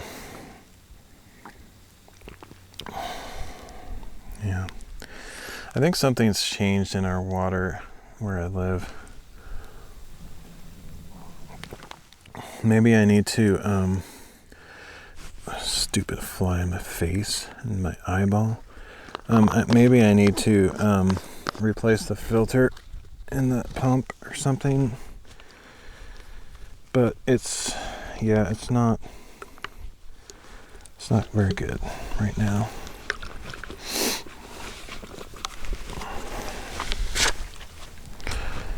It's actually kind of nasty. That's kind of a recent change too. I don't remember when that happened exactly, but I should probably check the pump house and see what's going on.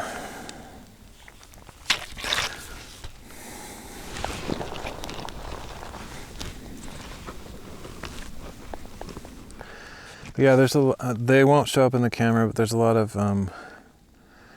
sparkly, shiny rocks here. I don't know why. I don't understand the physics of why they don't look colorful, but I think that rock right there is very shiny and has like blue and purple, and mostly blue on that one, but sometimes they have like kind of a pearlescent rainbow effect on them. And they never look that way in the camera. It's really weird.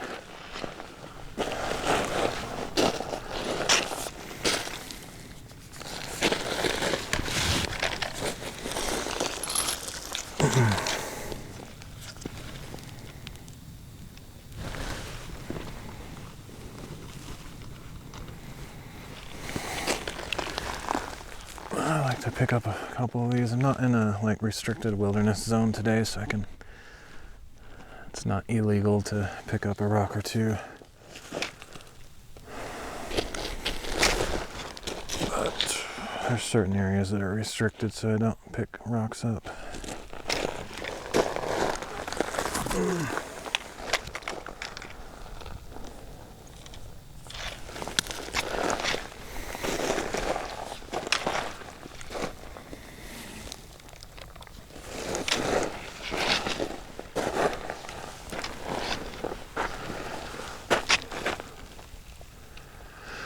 Okay, it would be actually easier to walk down in that ravine or gully. I don't know what this stuff is called, but I think the signal would cut out down there, so I try to stay on this ridge, which is more challenging.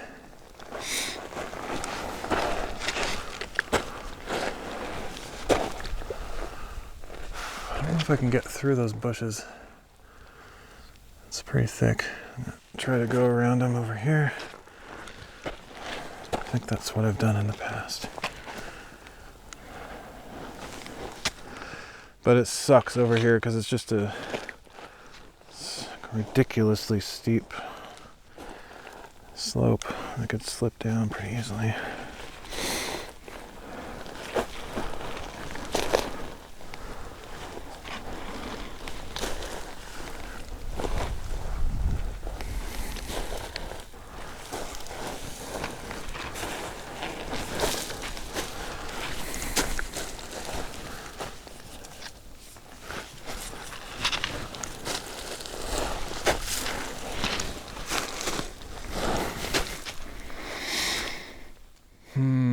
Signal is breaking up. That's annoying. That's surprising also.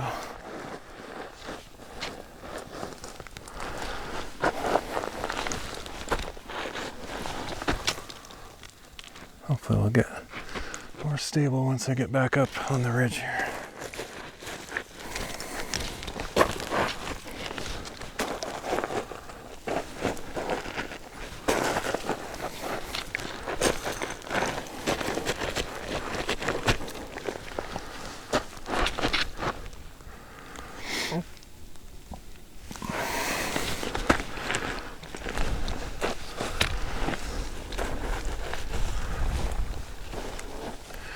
This isn't high stakes, risky stuff though.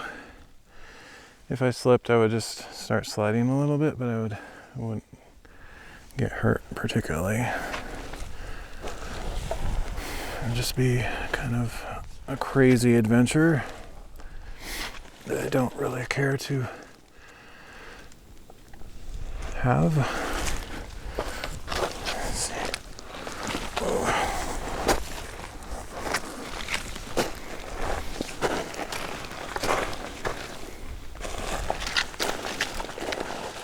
Okay, now I'm back on the proper ridge. Okay. There's a lot of these, I call them cinder pits, but they're just a butte that has like an area where they've excavated for gathering rocks of various kinds. I don't think they're like considered like mines though, or something like a place where you get valuable rocks. It's more just for gravel and stuff like that. But yeah, there's a lot of these, and they all start looking the same. I kind of get them mixed up. Like when I was driving to this one today, I was thinking, I had images in my mind of a different spot. And then I realized when I was almost here that it wasn't the one I was thinking of.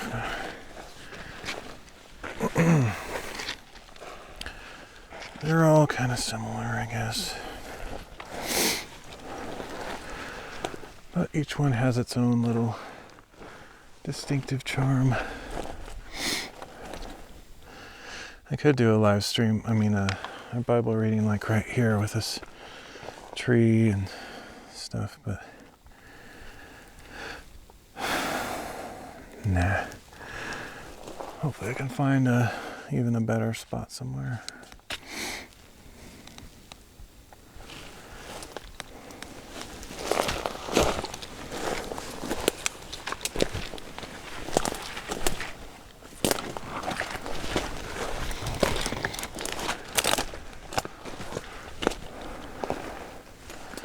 Kind of a view here. It's not like super wide open. I think it'll get a lot better as I go to the top, so I'll probably just keep going until I see something that stands out so much I'm like, I can't pass that up.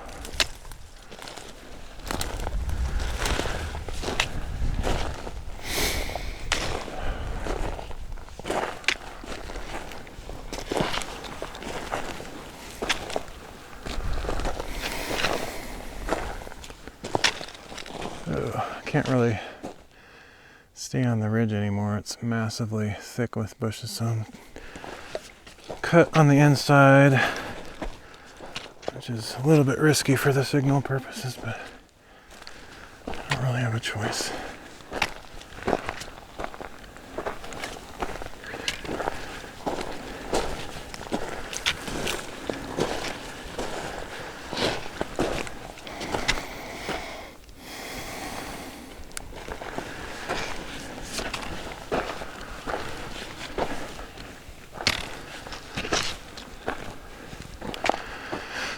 I could do a stream right here. It's kind of interesting with the red rocks, but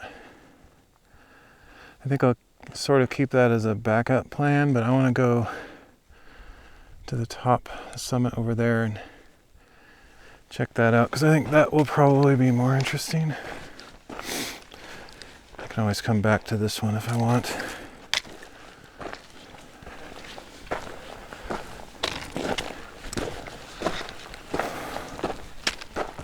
That water that's bad. I don't know what that is. I think it's just silt or something. Silt that's making its way through the filter somehow. It's annoying. There's always something going on. Some issue to deal with.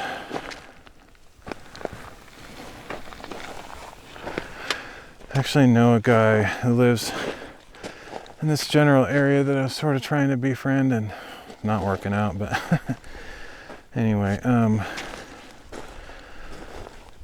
he mentioned something like that at his place too, that they're having some kind of silty water or something. So I wonder if it's just like a area-wide issue or something. I don't know. Be interesting to do some research on that. See if it's a known problem right now. I don't know.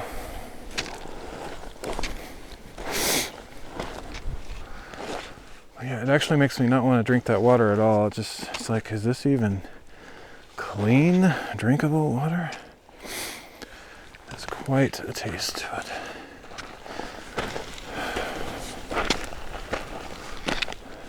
I do have a Brita filter at home, so I might pull that out and start using it. Kind of a pain, but it's probably a good idea.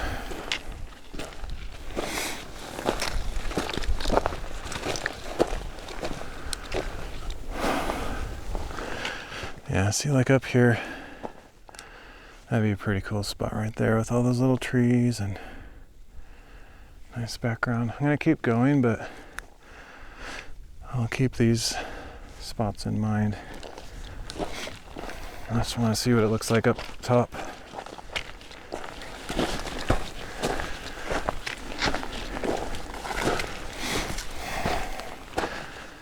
I do have some Gatorade for today that I can drink in lieu of not having that water. Kind of concerned about it, but I don't think I have any of those Gatorades actually with me. They're back at the car, so I'll just have to go without. It's not that long of a hike, so it's not a huge deal. But I do feel thirsty. Here's a quite large pine cone.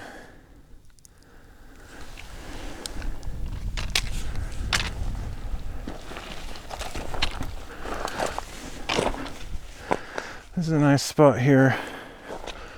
It's pretty cool looking.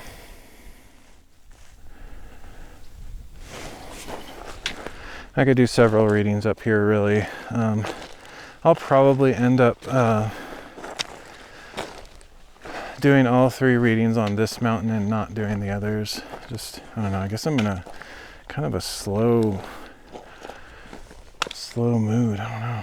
Just not feeling very zippy.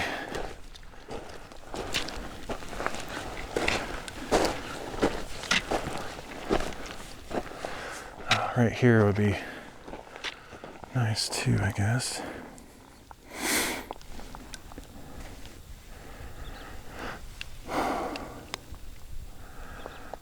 Okay, yeah, I guess this is weird. I totally thought this was a different place. The shape of this ridge is not what I was thinking. So I think I'll go over this way, because this is where the wide open view will be, right over here. So I could definitely do a reading there. But once again, I think, well, I don't know. I'll probably come back to all this stuff, but there's a chance, man, I don't remember what this place is like, but there's a chance that I might decide to go down the other side, and then I wouldn't come back this way, but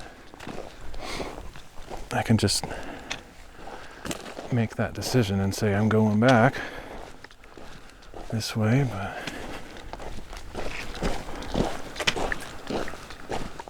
this would be a decent spot here too. Looks like a excavated ramp of sorts where they built a makeshift road here, basically, just so they could get like heavy machinery up higher on the butte for whatever reason. I don't know why, but that would make a good spot there too.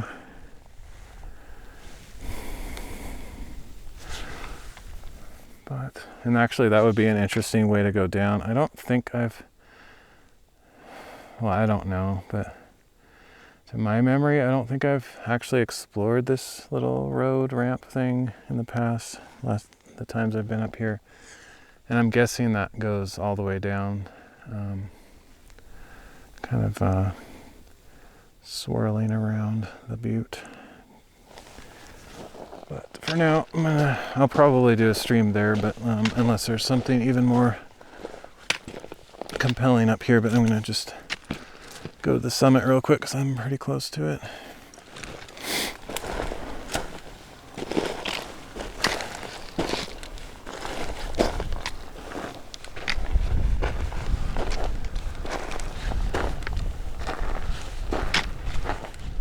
guess I could put my camera up here and sit down there on the little road thing.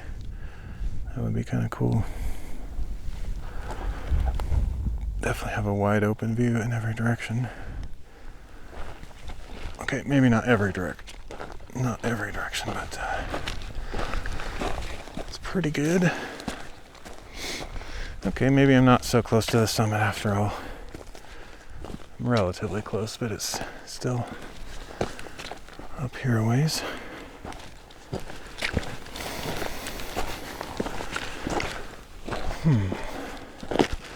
Having flashbacks of a location I've been in the past that had this weird,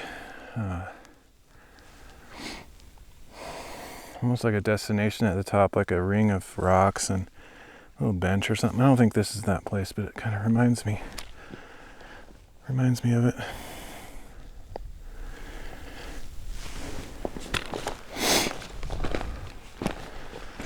Oh man, when you've been as many destinations as I have, it's really hard to remember where you're at, what it's like. Some of the places I've been so many times that I kind of have them memorized, like the back of my hand. But this isn't one of those places because I kind of forgot what it was like.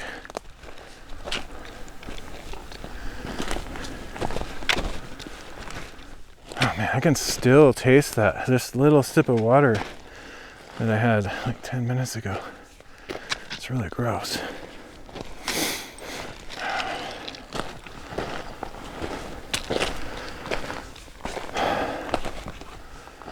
I wonder if the water's actually unsafe to drink right now. I don't know. It's very irritating.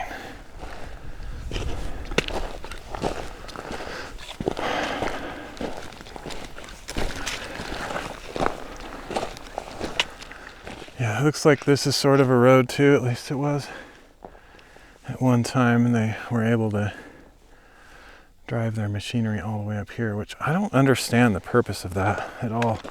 I don't know why they make these roads. It was probably during a certain period of forestry under a certain director of the forestry program, I don't know, where they just had huge projects all the time. And because none of this stuff is recent, it's been, it's from probably 70 years ago. I have no idea, but it's none of these projects, like these roads, are graded or built recently. Probably not even in my lifetime, I would guess. I don't really know for sure, but I think a lot of this stuff was excavated, and wow, it just keeps going too. This, I don't remember this at all. Oh, the signal is dead. So, okay. Is it gonna come back? Yeah, sort of. I wasn't even watching the bit rate. I just kind of assumed it would be good up here, but I don't know. It's good right now, but it's kind of pops in and out.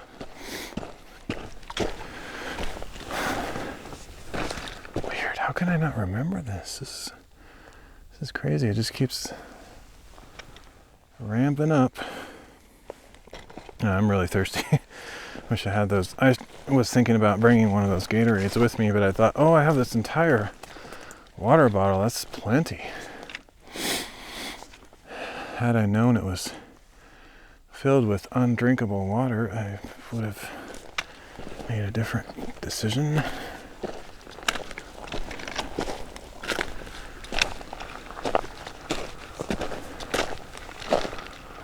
That tree's kind of cool with the little wind-swept shape. Even this spot, there's 100 spots I could do a reading. I should probably just pick a couple and get it over with. This will be a super long live stream. Or many short live streams, because it's probably breaking up the signal like 50 times.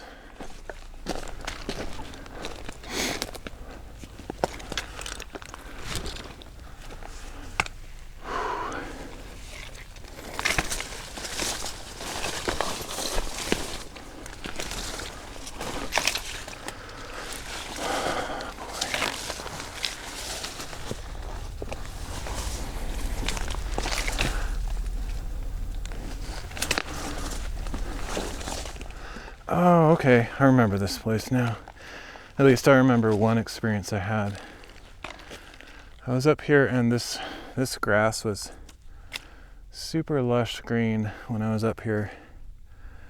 So I got a photo of that. Might have been live streaming that time too, I don't remember.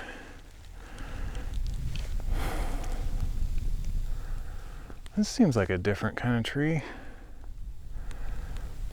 Maybe it's not, maybe it's just a bigger one, but it's got really full branches on it. It's probably the same, it just has really good nutrients or something.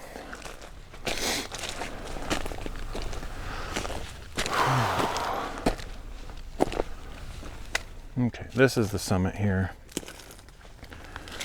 It was way farther than I thought. I thought I would just have to do a tiny little few steps up the hill, and this just keeps going and going.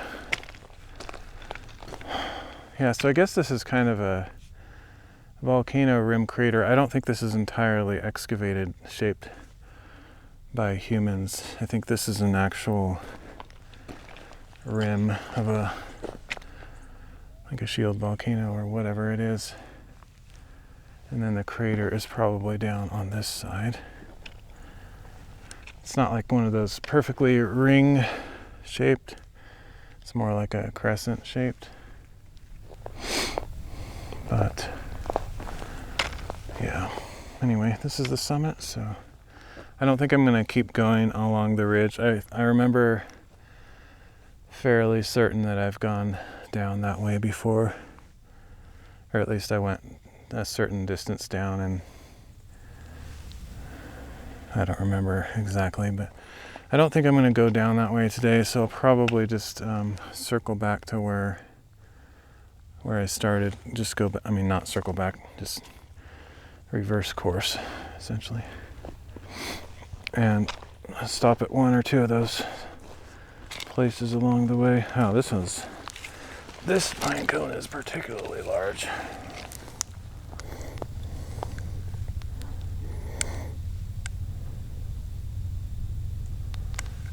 Tempted to take that with me, but I don't know what I would do with it necessarily. Some people would figure out ways to do crafts with that and decorate it and paint it or something. I don't know.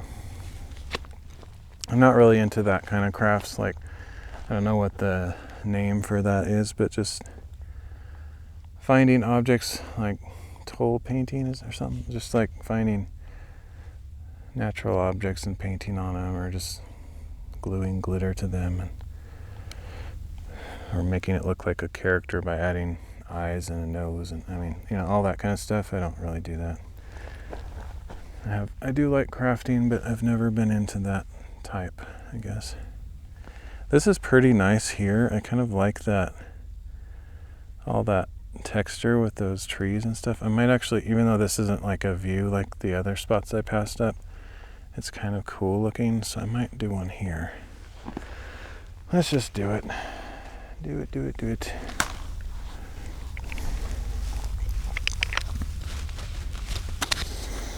Take like a half an hour to get my stuff out again.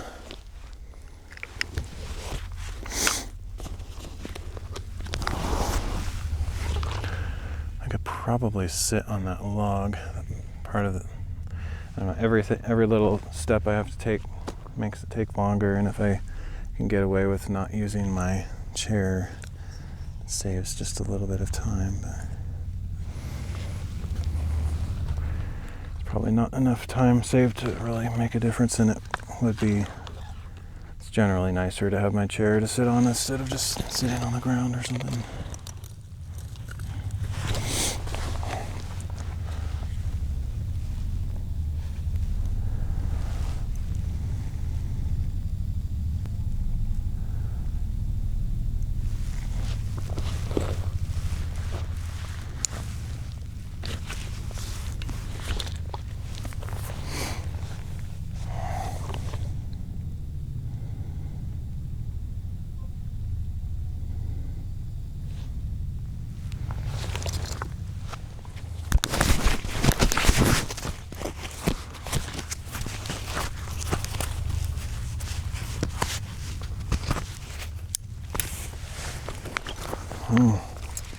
Super annoying about the water scenario. I might dig in my pack. I'm pretty sure I don't have a backup Gatorade in there.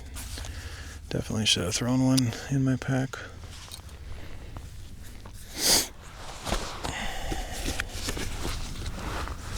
I wonder if I could get away with just using my gimbal on the ground there. Does that look cool? Or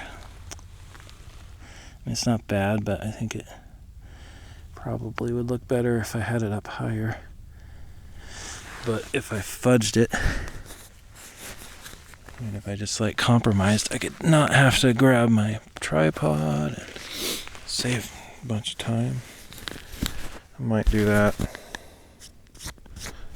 Looks alright, I guess.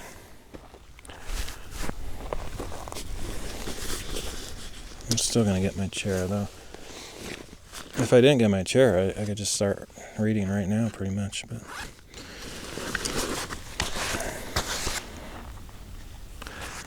I guess that's kind of all I really need.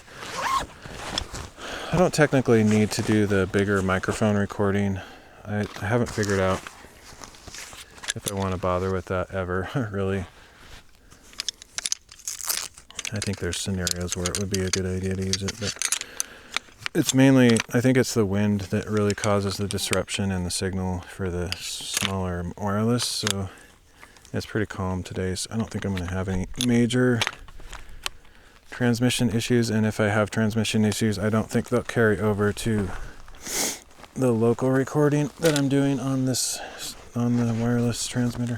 So at least something should have a good recording, and I can overdub it later for the Bible readings, which is that's kind of my standard practice now. I do a local recording on the transmitter, which is like, I think it's a FLAC? I think it's either a FLAC or a WAV file. It might be, I think it's a WAV file. I think it's 16-bit, so it's not as good as my bigger recorder, which is 24-bit. Up to 96,000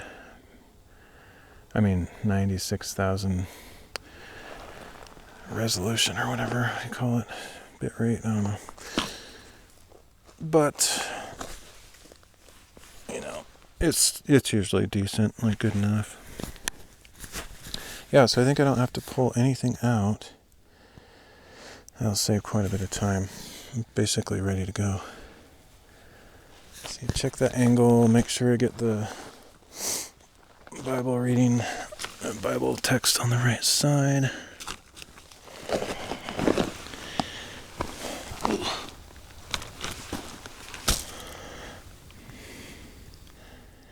I think it would look a little bit better if it was higher off the ground. I guess what I could do is at least grab that selfie stick if I have it. If I didn't drop it at the last place. That can get me, maybe it's 16 inches higher or so. And since there's no wind, I don't have to worry about this falling over so much. Pretty flat here too.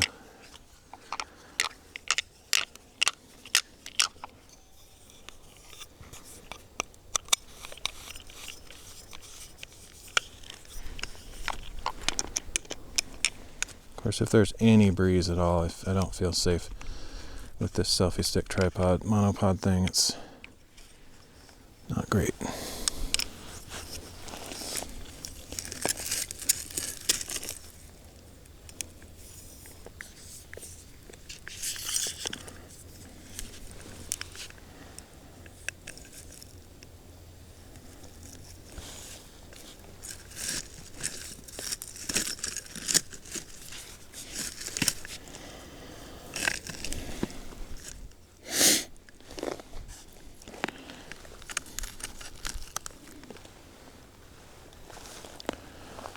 probably stable enough as long as I don't get any major breezes all of a sudden.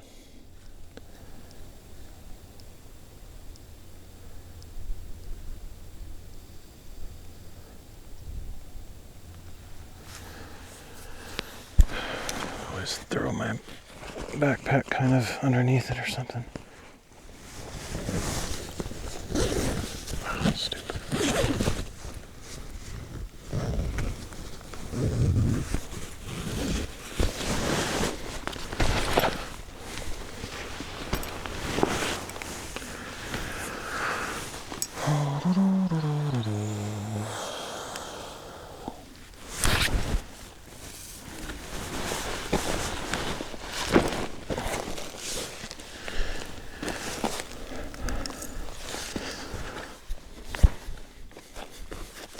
This looks a little bit more stable up here, I think. Possibly.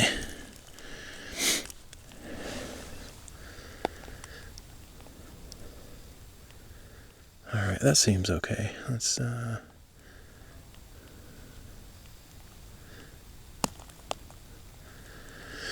that. Okay. I think I'm ready.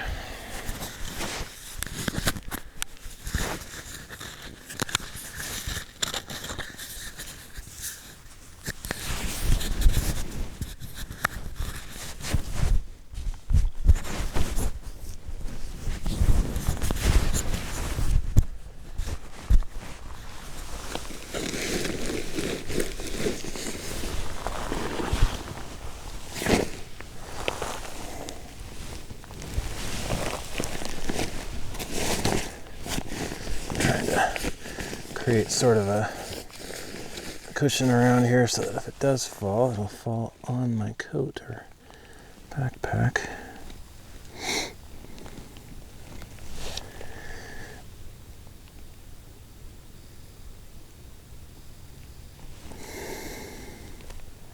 Well, if that's a little bit too dark, maybe. Yeah, whatever. Good enough. Yeah, it's like I really feel like I need to drink something, but that water is, I feel like it's basically undrinkable. It's weird because it doesn't look super like colored or anything. It doesn't have like a dusty, dirty look to it. But man, does it have a taste of dirt. It's not good. Not good. I didn't even check the signal. I'm going to go back up there in a second and make sure that the bit rate here is functioning. So I didn't even think to check that.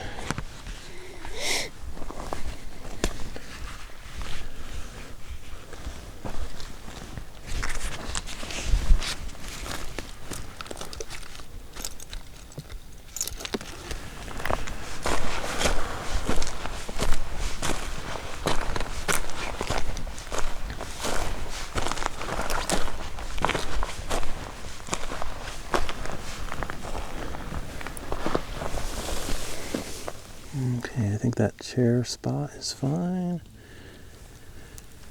Bit rate. Can't see the screen. I guess it's fine.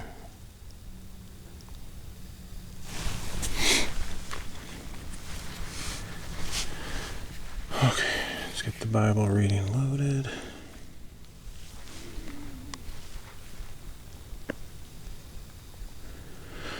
That's right, this one, well, it's not super, yeah, it's pretty short compared to the last one, I guess. It's got 3 chapters.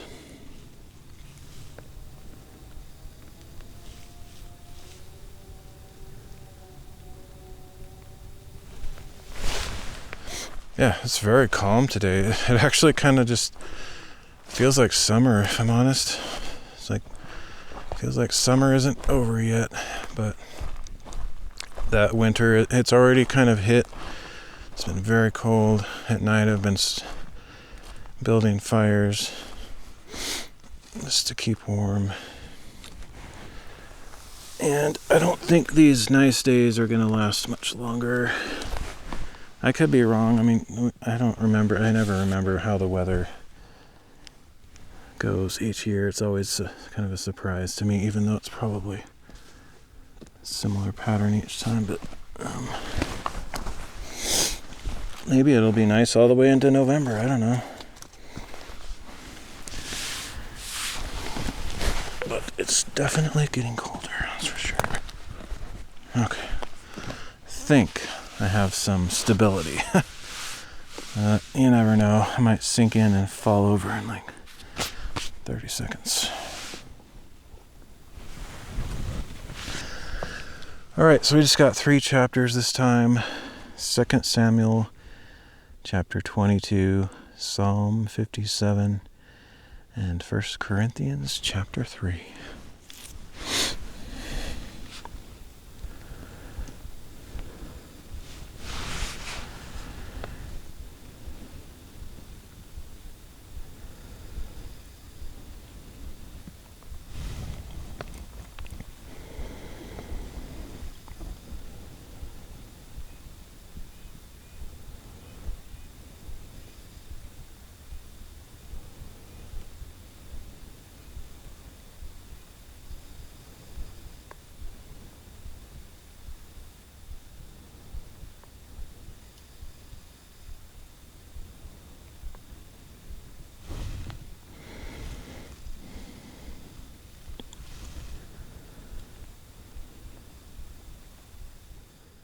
Second Samuel chapter 22. And David sang this song to the Lord on the day the Lord had delivered him from the hand of all his enemies and from the hand of Saul.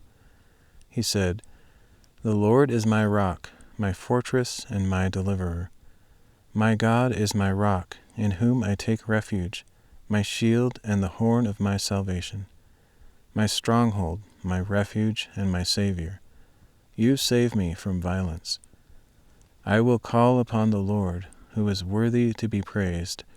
So shall I be saved from my enemies. For the waves of death engulfed me, the torrents of chaos overwhelmed me. The cords of Sheol entangled me, the snares of death confronted me. In my distress I called upon the Lord, I cried out to my God. And from his temple he heard my voice, and my cry for help reached his ears. Then the earth shook and quaked. The foundations of the heavens trembled. They were shaken because he burned with anger. Smoke rose from his nostrils, and consuming fire came from his mouth. Glowing coals blazed forth. He parted the heavens and came down with dark clouds beneath his feet. He mounted a cherub and flew. He soared on the wings of the wind. He made darkness a canopy around him, a gathering of water and thick clouds. From the brightness of his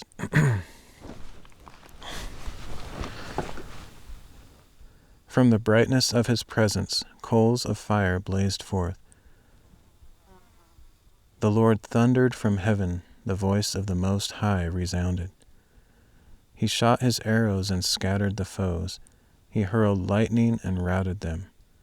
The channels of the sea appeared, and the foundations of the world were exposed at the rebuke of the Lord, at the blast of the breath of his nostrils. He reached down from on high and took hold of me. He drew me out of deep waters. He rescued me from my powerful enemy, from foes too mighty for me. They confronted me in my day of calamity, but the Lord was my support. He brought me out into the open. He rescued me because he delighted in me. The Lord has rewarded me according to my righteousness. He has repaid me according to the cleanness of my hands. For I have kept the ways of the Lord and have not wickedly departed from the Lord. For all his ordinances are before me. I have not disregarded his statutes, and I have been blameless before him and kept myself from iniquity. So the Lord has repaid me according to my righteousness, according to my cleanness in his sight. To the faithful you show yourself faithful. To the blameless you show yourself blameless. To the pure you show yourself pure, but to the crooked you show yourself shrewd. You save an afflicted people, but your eyes are on the haughty to bring them down. For you, O Lord, are my lamp. The Lord lights up my darkness. For in you I can charge an army. With my God I can scale a wall. As for God, his way is perfect. The word of the Lord is flawless. He is a shield to all who take refuge in him. For who is God besides the Lord? And who is the rock except our God? God is my strong fortress, and he makes my way clear.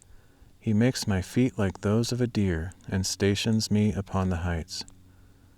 He trains my hands for battle. My arms can bend a bow of bronze. You have given me your shield of salvation, and your gentleness exalts me. You broaden the path beneath me, so that my ankles do not give way. I pursued my enemies and destroyed them.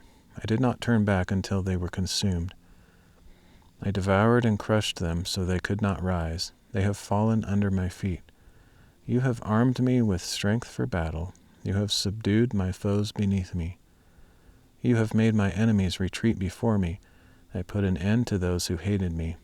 They looked, but there was no one to save them. To the Lord, but he did not answer. I ground them as the dust of the earth. I crushed and trampled them like mud in the streets. You have delivered me from the strife of my people. You have preserved me as the head of nations. A people I had not known shall serve me.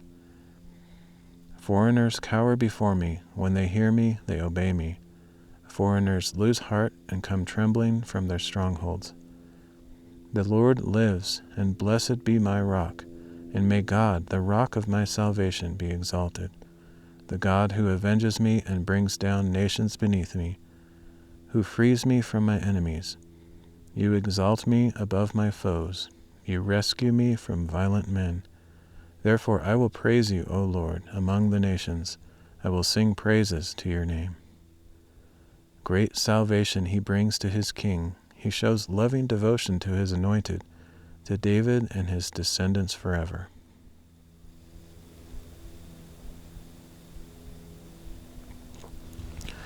That's a good one. It actually felt like a psalm. I mean, that was in 2 Samuel, but it felt like we were reading a psalm.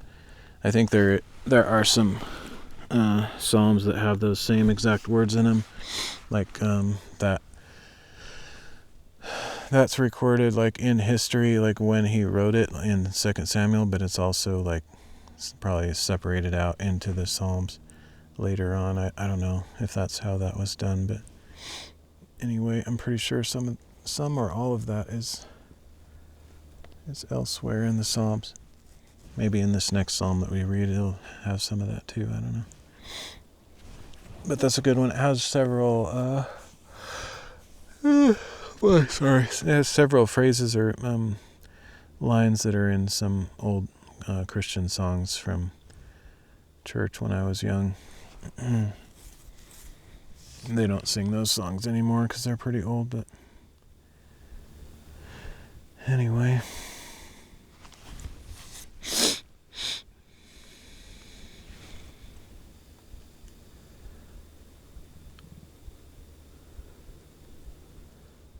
Psalm chapter 57. For the choir master, to the tune of Do Not Destroy, a miktam of David when he fled from Saul into the cave. Have mercy on me, O God, have mercy, for in you my soul takes refuge. In the shadow of your wings I will take shelter until the danger has passed. I cry out to God Most High, to God who fulfills his purpose for me. He reaches down from heaven and saves me. He rebukes those who trample me. Selah. God sends forth his loving devotion and his truth. My soul is among the lions. I lie down with ravenous beasts, with men whose teeth are spears and arrows, whose tongues are sharp swords.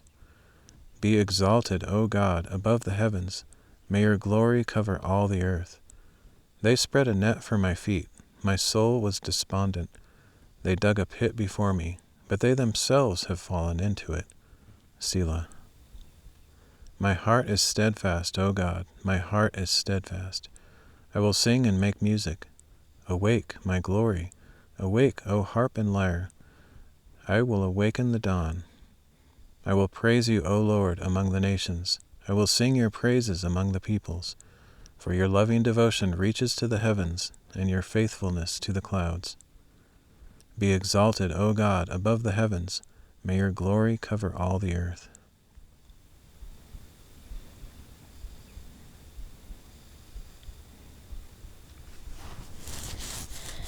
That one also has at least one song that I can think of written from there.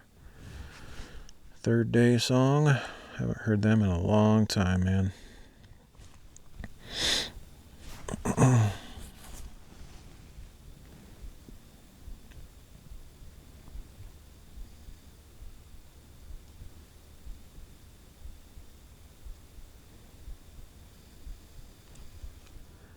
First Corinthians chapter 3. Brothers, I could not address you as spiritual, but as worldly, as infants in Christ. I gave you milk, not solid food, for you were not I gave you milk, not solid food, for you were not yet ready for solid food. In fact, you are still not ready. For you are still worldly. For since there is jealousy and dissension among you, are you not worldly? Are you not walking in the way of man? For when one says, I follow Paul, and another, I follow Apollos, are you not mere men? What then is Apollos, and what is Paul? They are servants through whom you believed, as the Lord has assigned to each his role. I planted the seed, and Apollos watered it, but God made it grow. So neither he who plants nor he who waters is anything, but only God who makes things grow. He who plants and he who waters are one in purpose, and each will be rewarded according to his own labor. For we are God's fellow workers. You are God's field, God's building. By the grace God has given me, I laid a foundation as an expert builder, and someone else is building on it. But each one must be careful how he builds. For no one can lay a foundation other than the one already laid, which is Jesus Christ. If anyone builds on this foundation using gold, silver, precious stones, wood, hay, or straw, his workmanship will be evident, because the day will bring it to light. It will be revealed with fire, and the fire will prove the quality of each man's work. If what he has built survives, he will receive a reward. If it is burned up, he will suffer loss. He himself will be saved, but only as if through the flames. Do you not know that you yourselves are God's temple, and that God's Spirit dwells in you? If anyone destroys God's temple, God will destroy him, for God's temple is holy, and you are that temple. Let no one deceive himself. If any of you thinks he is wise in this age, he should become a fool, so that he may become wise. For the wisdom of this world is foolishness in God's sight. As it is written, He catches the wise in their craftiness. And again, the Lord knows that the thoughts of the wise are futile. Therefore stop boasting in men. All things are yours, whether Paul or Apollos or Cephas or the world or life or death or the present or the future. All of them belong to you, and you belong to Christ, and Christ belongs to God.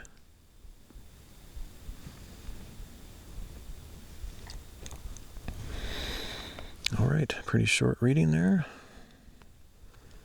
So I want to try, just one more reading that I'd like to do while I'm out today. And since it took me so long to get up here and dilly-dally and jibber-jabber, I'll probably just do it on this mountain rather than trying to get to another spot further down. But I'll just go back to one of those earlier places that I noticed. And I could do more than one more, but it just seems like just clean cut place to stop for now, because like I mentioned earlier, this one that I'm going to read soon is the last reading in week 26, so then we'll be halfway done with the annual reading plan.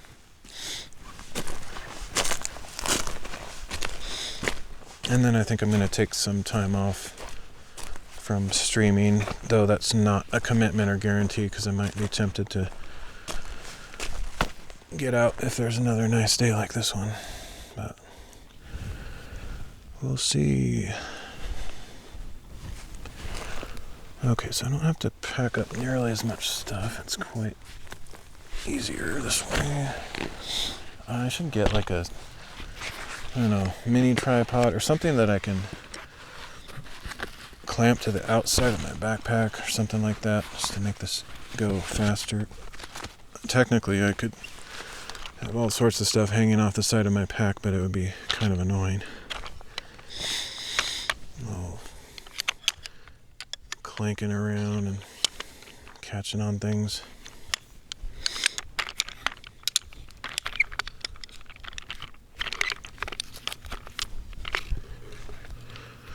I did actually put a little carabiner on the strap on this seat pouch. So I could definitely have that hanging on the outside of my pack too, but it's just kind of, I don't know, it's too big to just be flopping around on the outside of my backpack. I've mentioned this before, but I don't know if they make these. Probably. So it's probably stupid overpriced like everything else. But just like a framework that has a nice, comfortable, ergonomic shape to fit on your back, and then you could have all your stuff like in little detachable compartments or pouches and carabiners and straps and things. Then you wouldn't have to open your backpack to get at things. Have it kind of organized visually in little compartments or something, sort of like Batman's utility belt, something like that, but obviously not quite like that, but a similar concept.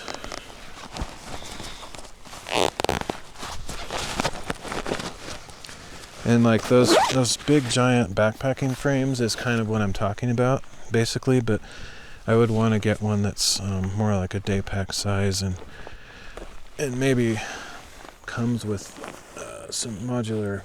We're talking something that'd be stupid overpriced, but so I'd probably just look for something that's just a frame and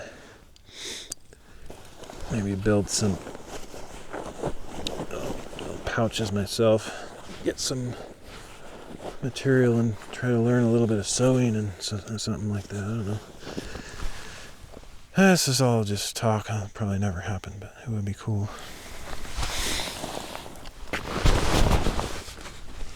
Alright, this transition will go a lot faster because I didn't get out nearly as much stuff and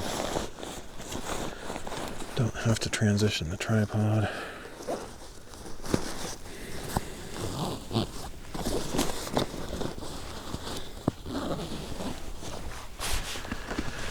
There's probably also a very expensive specialty miniature type tripod I could get.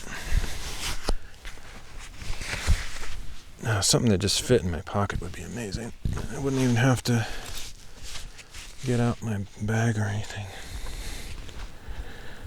That's probably a little unrealistic though. Not necessarily. I mean, I know they have mini tripods, but like it would have to be structural enough to structural enough to like withstand some little bit of wind, and I don't know, there's quite a few little requirements that it would have to check off, otherwise it wouldn't really do me any good.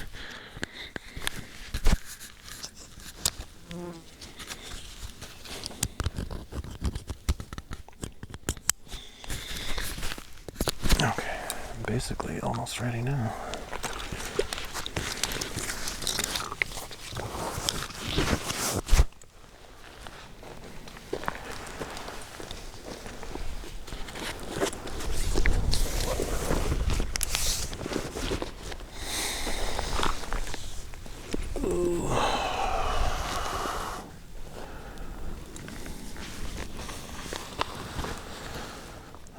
get chat back on the screen. It's just a little bit easier to watch that way, so I have to carry my second phone in my hand.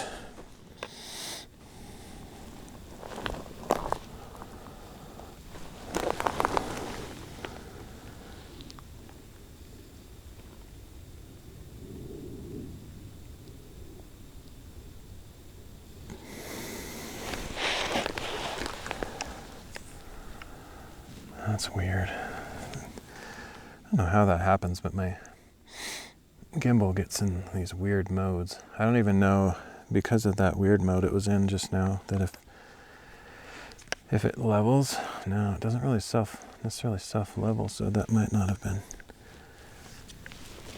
level on that last reading, but probably close enough. I think I would have noticed if it was like way off.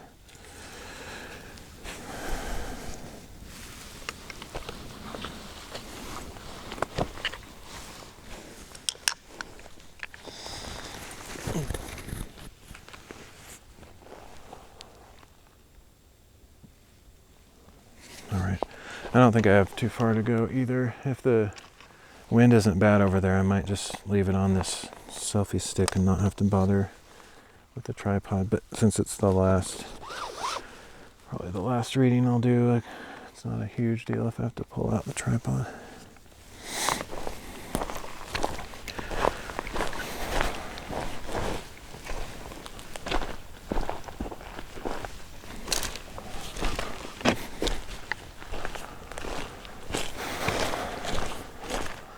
Could do more of these kind of texture lighting with all the trees and brush and stuff. I think those are kind of cool. But since I'm up here on the top of a mountain, I feel like I should probably get a more distant view type shot.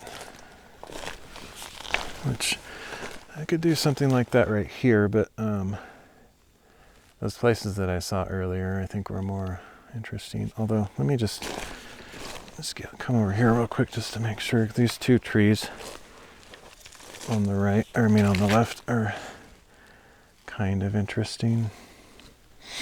Problem is, it's not really a good flat spot to sit except way down near those bushes. So I'm not sure if I'll go for that. It looks cool though. Got two trees on the left, two trees on the right. They're both kind of twins, but they're different from each other. The two pairs are unique. It's kind of cool in that sense. I like it, but I don't know. If there was a obvious place to sit, like up in between those two big trees there, I would probably just do that. But it's very slanted, very slopey right here, so I'll probably pass for now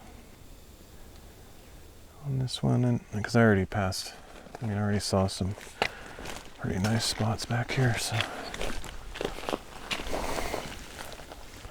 I wonder if I can get through here. I don't think I've ever gone this way. I'm not sure if I can get all the way through, but it looks like it's worth a shot. Some kind of animal tracks here. So if the animals go this way, it can't be too bad.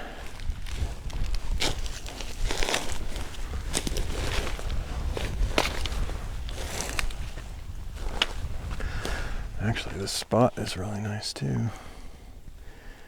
It's not necessarily better than those other spots I saw earlier though. But it is nice.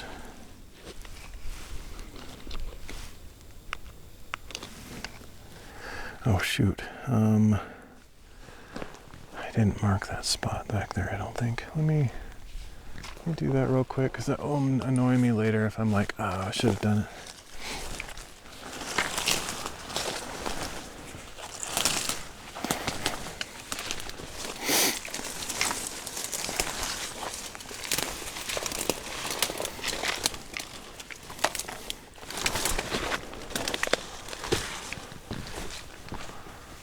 Let's see, where was that? Back over here.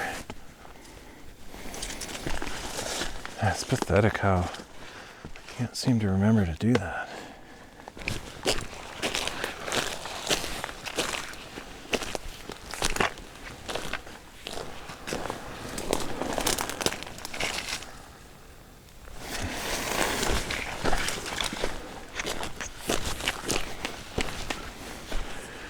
Okay, right here.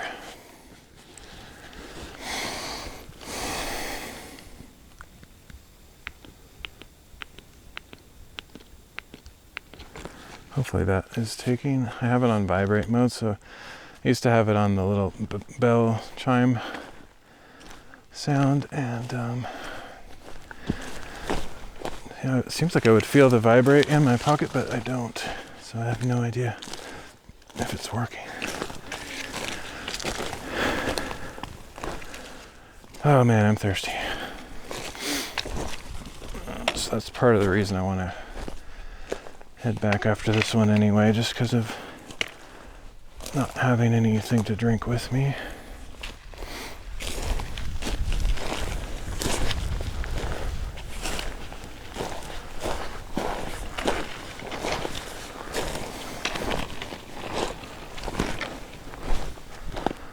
This is a nice spot though, I like it. I'm looking at my phone, it doesn't look that interesting in the frame, but just being here, in reality, it's pretty nice.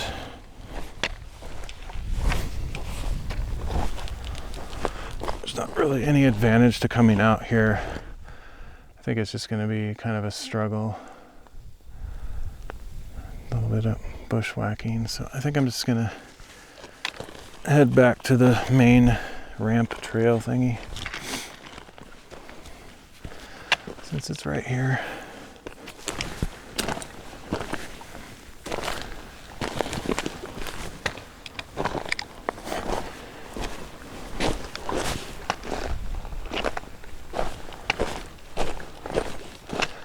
That's a pretty nice spot right there.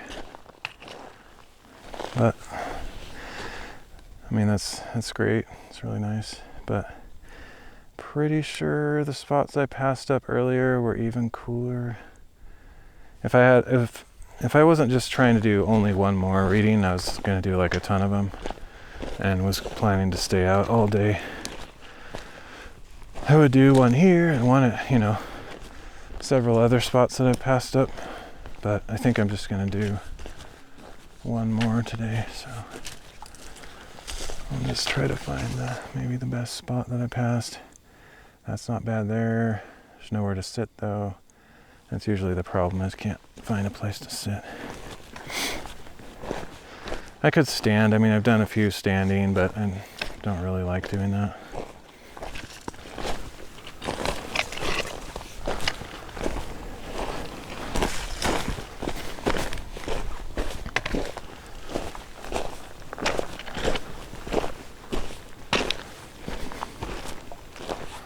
Clouds are pretty cool. It doesn't show very well on the phone just because it's too overexposed, but it's nice texture anyway.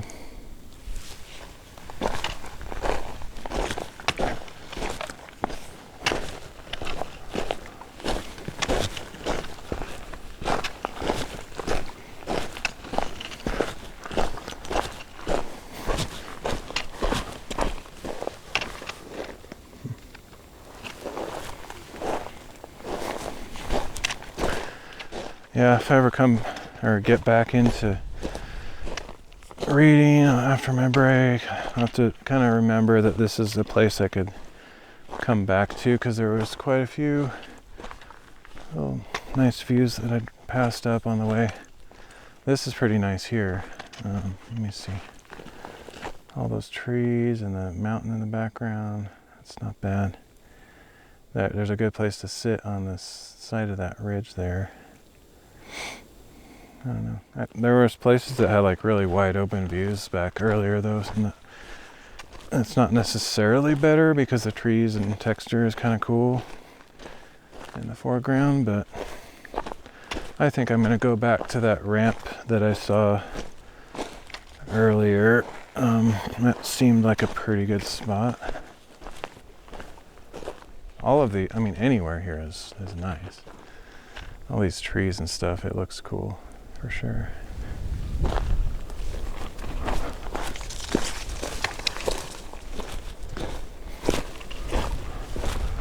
I can definitely come back here, do some more.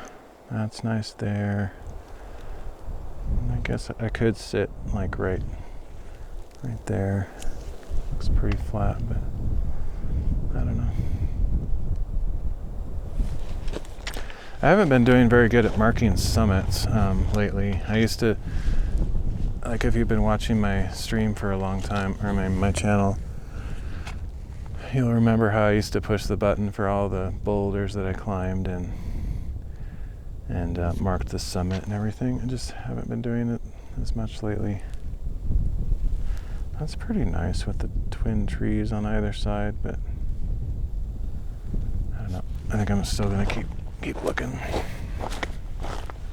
Even just in here, back in these trees with that ramp going across is nice. I wonder if there's a view back here this way. I don't remember looking there before. I mean, by view, I mean like a opening where there's no trees and you can see mountains and stuff back here. Hopefully the signal doesn't die while I try this, but I just kind of want to go over here and see what kind of view there is.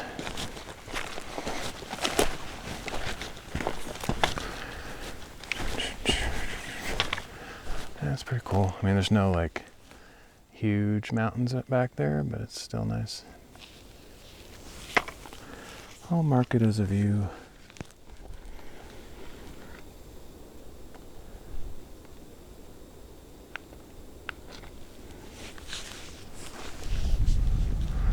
Man, you could like camp up here. I don't know why you would necessarily. There's no water source, but you just bring a tent and pitch it right there. Pretty nice. Probably pretty soft too. Got lots of pine needles. Probably really windy though. Maybe better to set up in this little ramp thing, because then you might have a little bit better shelter. I don't know. I wish I was more into camping. I just don't do it really. Hardly at all, really. This is a nice spot. There's like 100 nice spots here, really. I'm going to say really after every statement just to be annoying. Really. Okay, so here's the... Oh, that's weird. It's like some kind of metal box that's torn to bits. Not sure what that is.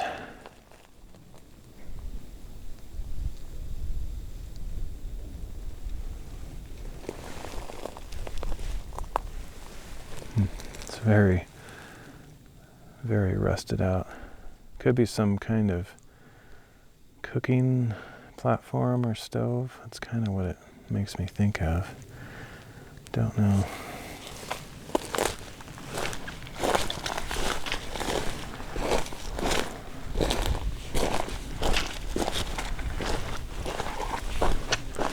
Alright, so this is kind of where I was thinking to go. It's not necessarily any better than the stuff I've seen already, but just it's interesting, I guess. But then there were some other spots back earlier too. I don't remember something stood out more than something else. They're kind of all whatever. Just don't need to overthink it. This is pretty nice here. That's pretty cool. Maybe that's better in a way. That's probably better. Maybe I'll do that. Those trees over there look pretty awesome. Got the mountains. Yeah, we'll do that. But I'm gonna have to get my tripod out, so it'll take a few minutes to get set up.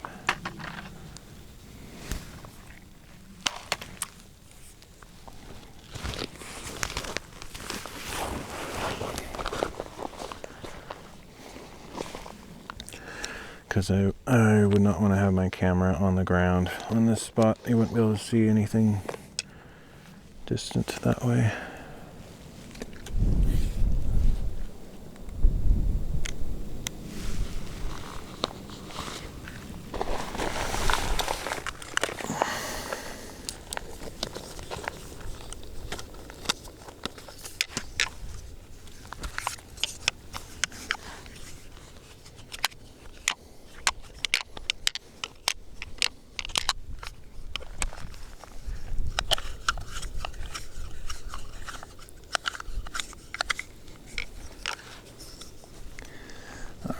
leave this view for now since we were thinking about that one, but I don't think I'm gonna go there. Do this other side. Looks cool.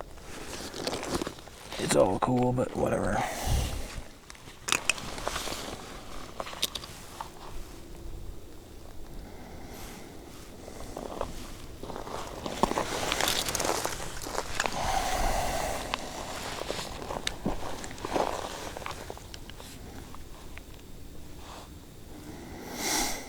Honestly, didn't think I'd be out this long. I didn't get as early of a start as I'd hoped, but it's just I've been going snail pace today for some reason. Maybe because I'm realizing that it could be my last reading for a while. I don't know. I'm just kind of soaking in the nice weather, etc. Part of me wanted to do I had 3 locations in mind, 3 different mountains that I was considering, and I thought I could just do 1 reading per mountain. But this is fine. Just do them all. Do them all here.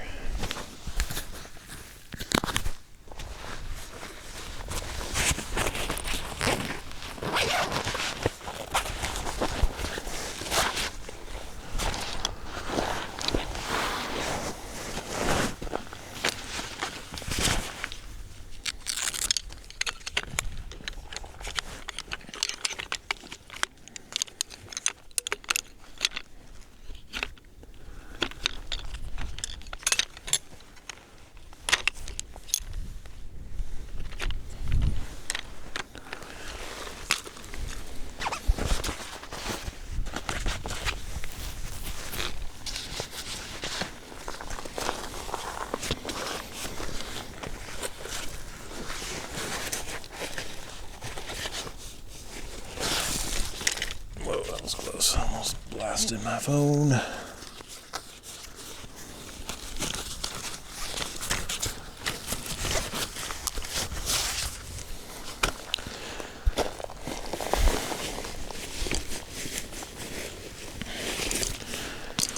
So I'll probably not.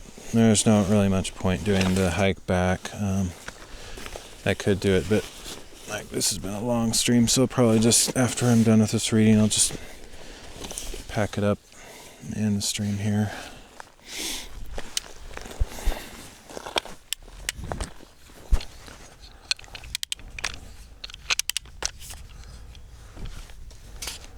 I don't really since I don't have viewers, I don't really like doing long live streams because I realize that because I upload them to YouTube, Rumble, and Odyssey, and literally no one's going to watch 3 or 5 hour live stream after it's already happened. Live streams are supposed to be about having people chatting and coming by and stuff, but that's just not how my channel works. So it's basically effectively not really a live stream in a sense, because there's typically nobody there to watch it when it's happening, and then later on it just becomes a replay or VOD or whatever. So it's essentially no different than a pre-recorded, uploaded kind of content.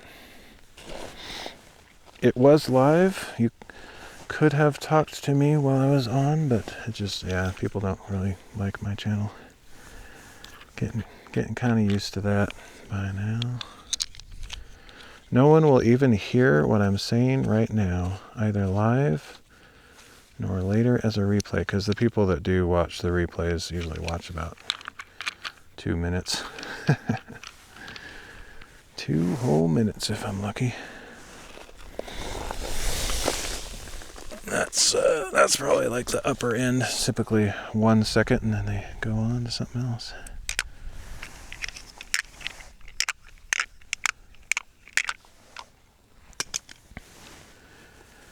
Alright, let's see. Oh, what did I do? That was weird. I guess that was not what I wasn't thinking straight. Okay, let me just put the gimbal on top of this tripod. I should have just done that. I don't know what I was thinking. Less work.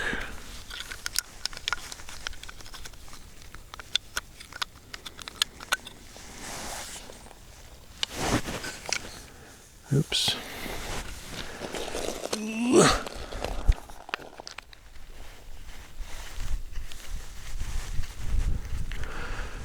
I don't remember if I said this earlier, but I was thinking it. I might have said it one of the earlier live streams from another day, but I was sort of wishing to. I think I probably said it earlier in this live stream at the beginning, but anyway, I'll just repeat myself. Who cares? I was sort of hoping to like do the entire year's reading before winter.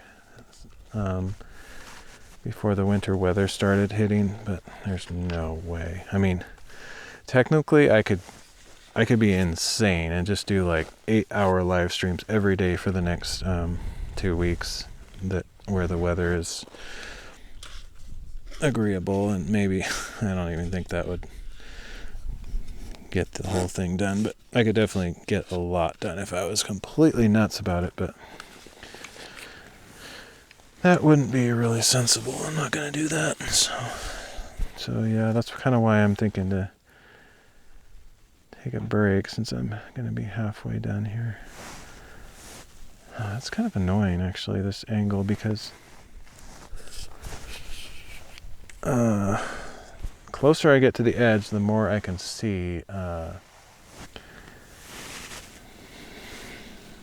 But the closer I get to the edge, the less room there is for me to sit in front of the camera.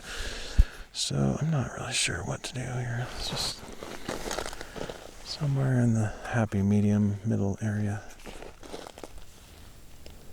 Right there, I guess.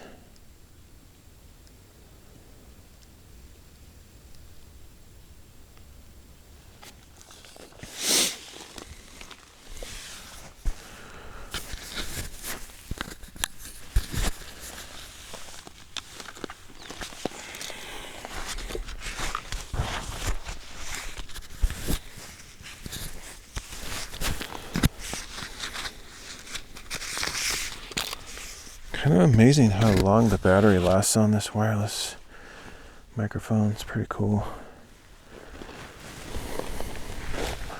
Other than the stupid cutouts that aren't, I don't know if I can predict them or not. Certain circumstances when they probably happen more, or more likely to happen, but that's annoying. But otherwise, I like this wireless mic. It's probably things like that, though, that separate the price points. I don't know. I mean, maybe all the wireless mics have the same kind of issues with random signal disruptions. But this is a quite cheap brand and model of wireless mic. It's pretty good, decent sound quality, and a lot of cool features, but it's not like the DJI mic or the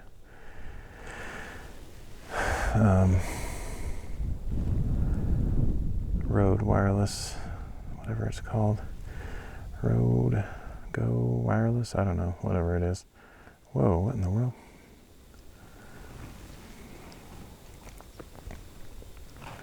Okay, I'll sit on the left, put the stuff on the right.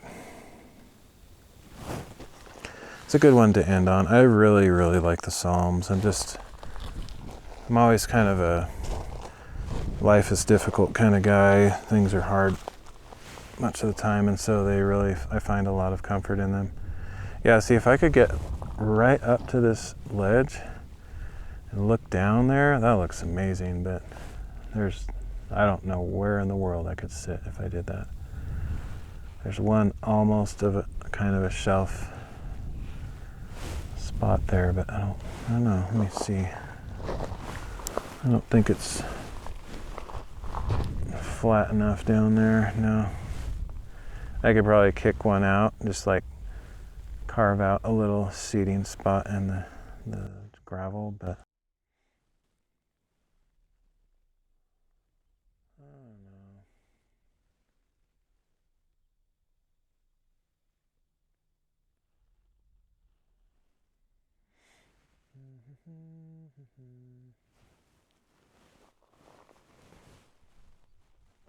There's a lot of cool spots here. That's for sure. Could also do a massively distant one, like I could sit down on that ridge down there or over here, but that's the kind of stuff that is risky for the signal. Even, I don't know why, but even having my back to the camera like this, I think body breaks the signal more than giant mountains. I'm not even joking. I've had this thing broadcasting through 30 feet of solid rock. I don't know how that's possible. 0 line of sight, 30 feet of lava rock in between me and the camera. Crystal clear, but I've also had it where if I turn just like this, as soon as I turn, my body blocks it. It's very strange, I don't get it.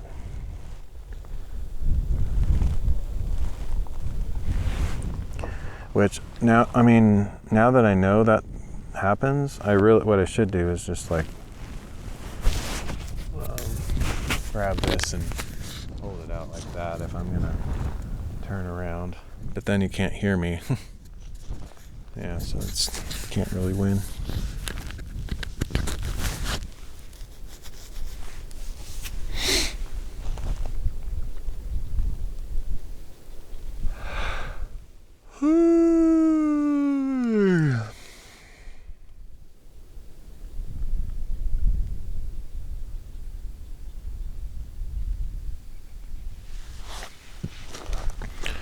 Okay, well, I think this is pretty much where I was planning to have the chair. I don't think I'm going to try to sit down there. It looks amazing.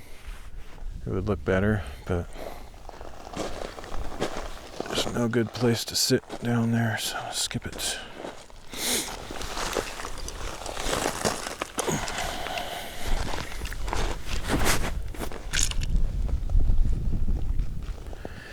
Yeah, that's a good angle. It's fine. Whatever.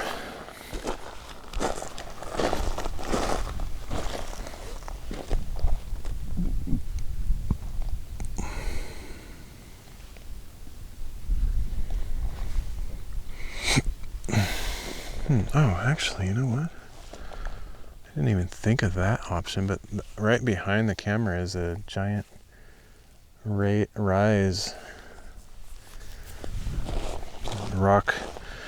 rocky outcrop, whatever, just more higher up on the butte. I wonder if I could put the camera up higher and then maybe get down that angle that I'm looking at.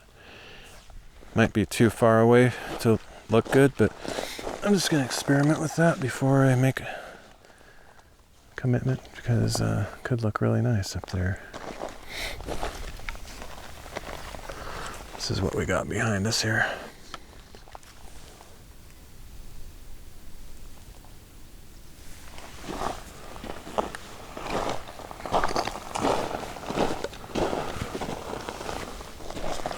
Alright, let's try it. Let's check it out. Ouch, just pinched my finger with my tripod. That's not fun.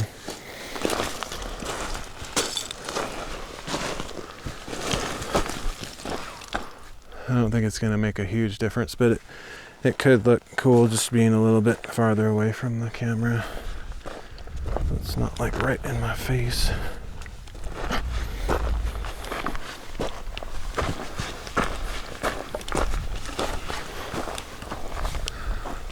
Yeah, it'll work. I have to move all my gear. I don't like to have a bunch of clutter in the frame.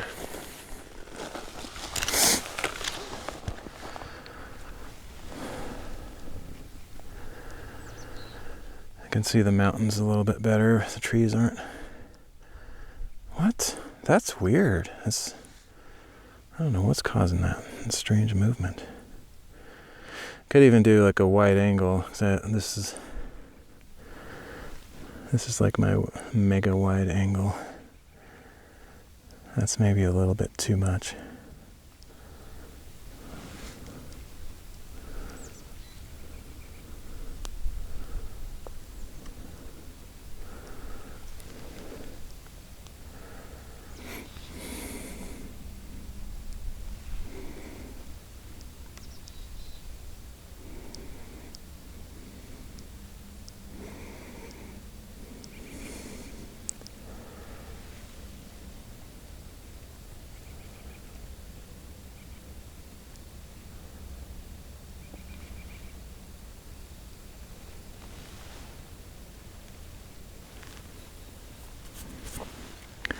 All right, I'll go with that. It's good enough. It's actually, in direct sunlight, and it's not hot out, but it's very comfortably warm. So hopefully I don't have to worry about my phone overheating up here.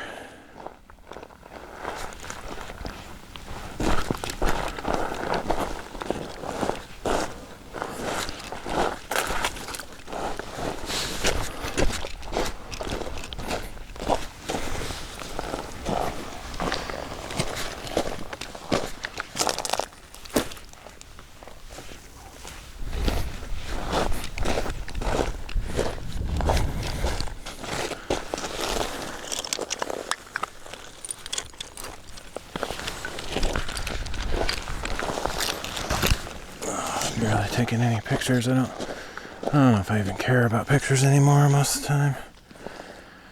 Especially if I'm doing these live streams, it's like that's so much more content than just a still shot, but I should take a picture or two.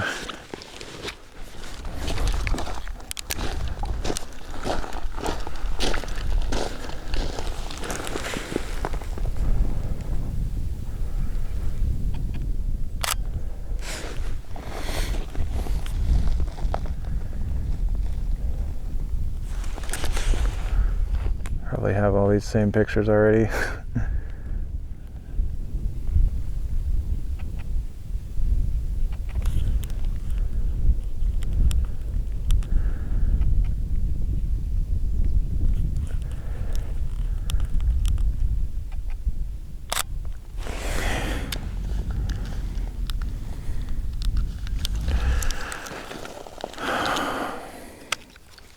If I take a break after this stream, not stream for a while, probably will never do it and forget about it, but I was thinking about doing a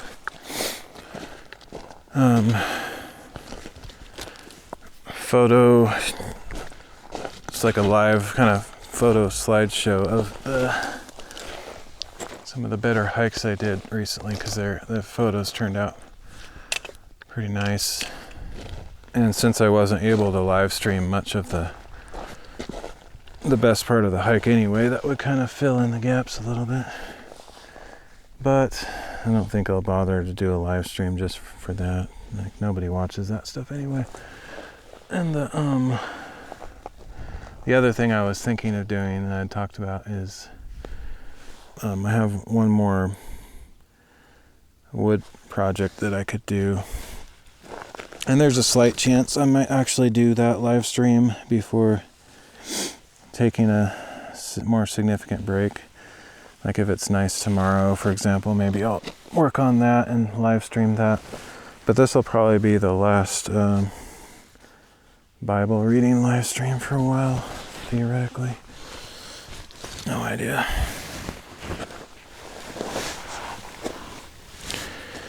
All right, ready to go.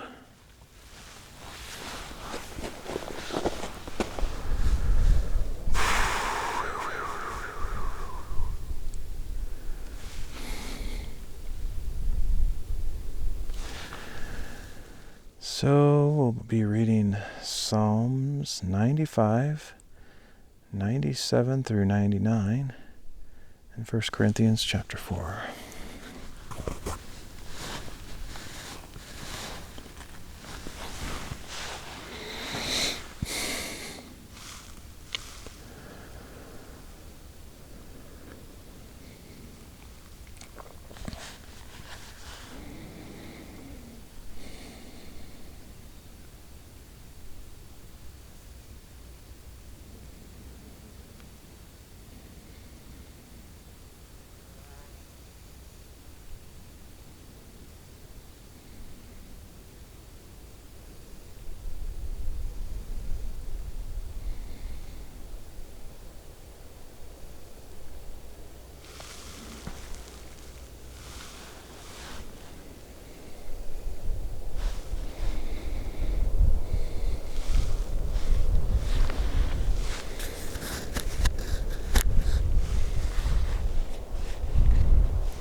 hopefully that doesn't like move the camera around up there. It's possible. That's one disadvantage to putting it on the gimbal instead of the normal mount. I don't think by general rule or function it normally rotates by itself or even with the wind, but don't know.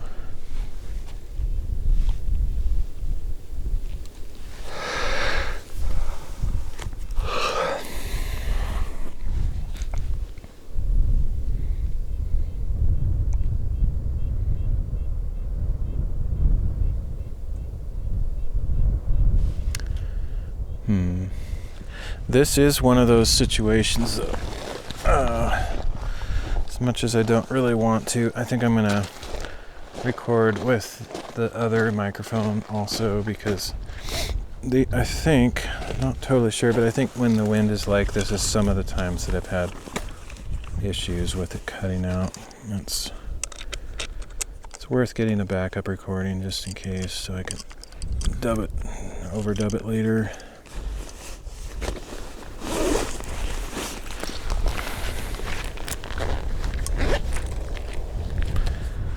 I didn't do it on the one on the top because it was super calm up there, but it's not so calm now.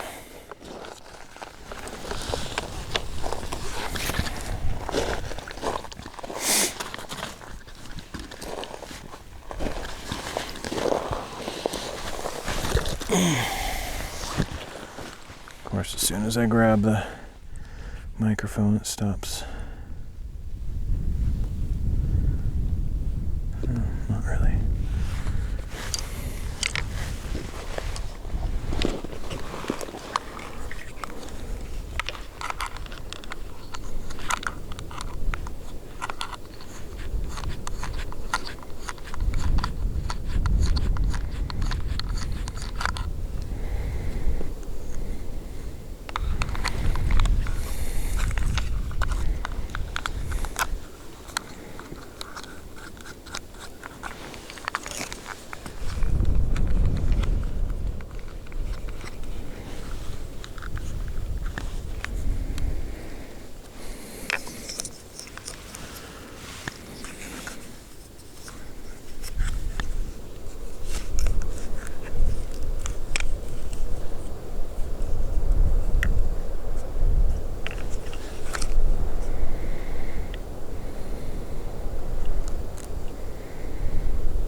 Probably won't even pick up that well. It's pretty sensitive, but I mean, it's pretty far having it down on the ground like that, but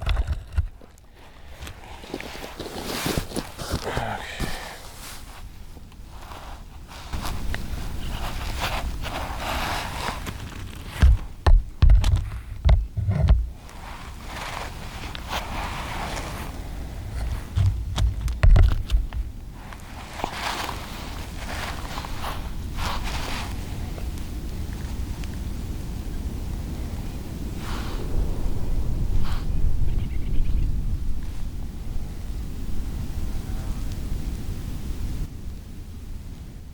Psalm chapter 95. Come, let us sing for joy to the Lord. Let us shout to the rock of our salvation. Let us enter his presence with thanksgiving. Let us make a joyful noise to him in song. For the Lord is a great God, a great King above all gods. In his hand are the depths of the earth, and the mountain peaks belong to him. The sea is his, for he made it, and his hands formed the dry land. O come, let us worship and bow down. Let us kneel before the Lord, our Maker. For he is our God, and we are the people of his pasture, the sheep under his care. Today, if you hear his voice, do not harden your hearts as you did at Meribah, in the day at Massah in the wilderness. where your fathers tested and tried me, though they had seen my work. For 40 years I was angry with that generation, and I said, These are a people whose hearts go astray, and they have not known my ways. So I swore on oath in my anger, They shall never enter my rest.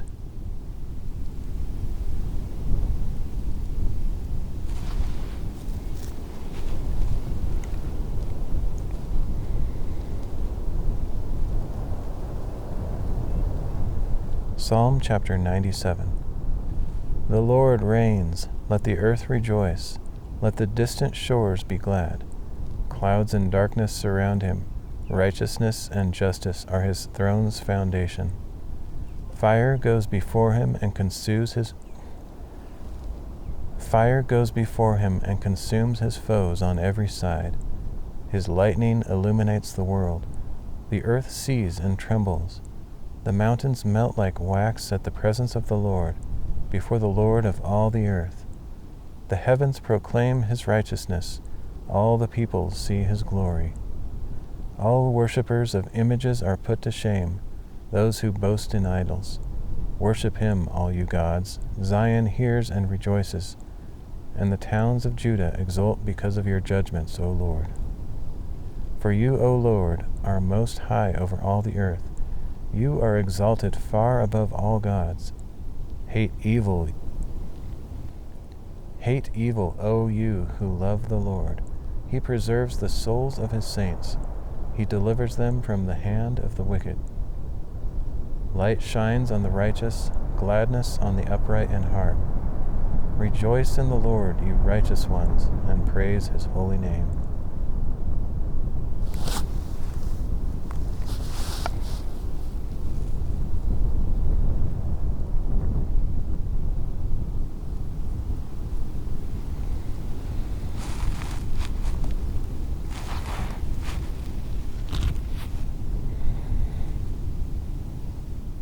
Hey, Awal.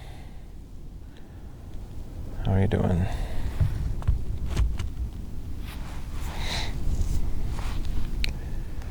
Oh, I just was like, I want to drink, and I don't have anything to drink. I actually do not want to drink any more of that water because it's really bad. Oh, speaking of that, I should mark this though.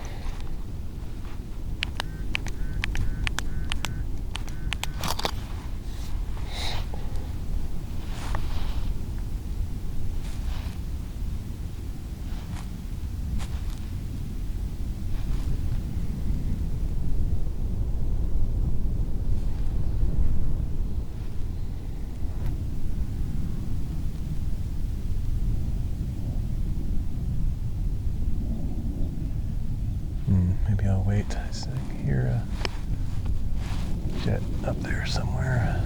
It's going to be loud.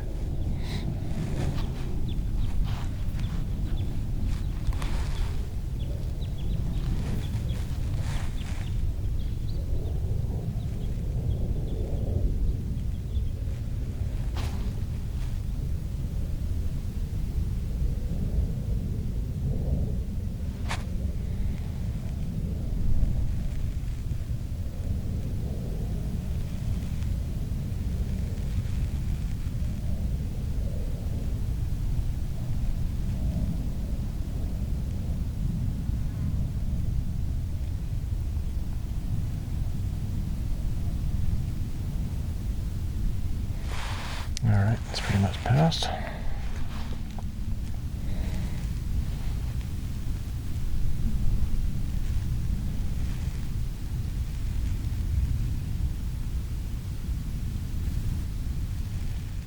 Psalm chapter 98.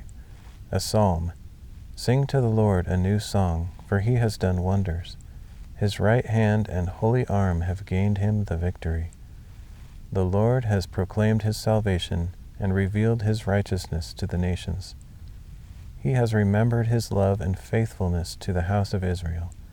All the ends of the earth have seen the salvation of our God. Make a joyful noise to the Lord, all the earth. Break forth, let your cry ring out, and sing praises. Sing praises to the Lord with the lyre, in melodious song with the harp.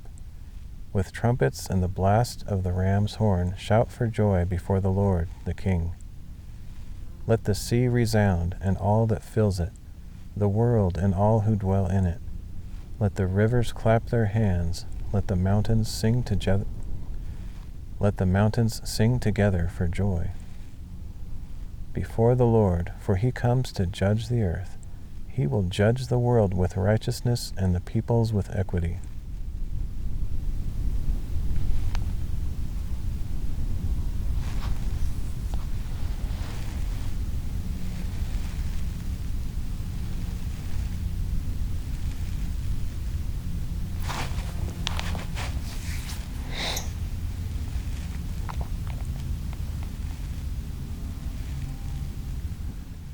Psalm chapter 99.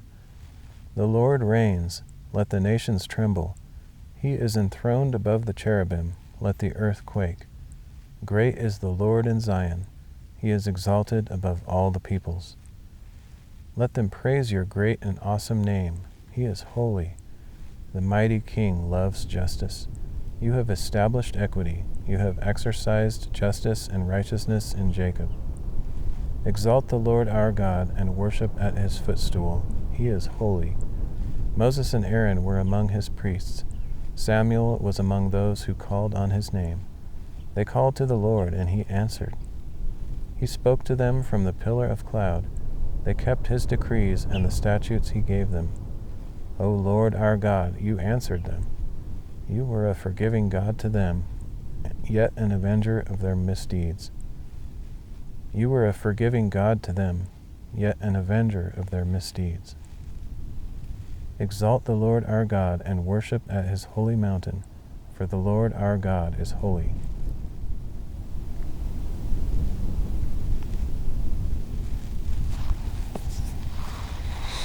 All right, one more chapter to go, and then I'll end the stream and probably head back home, or at least head out of here. Might go into town and grab a few things.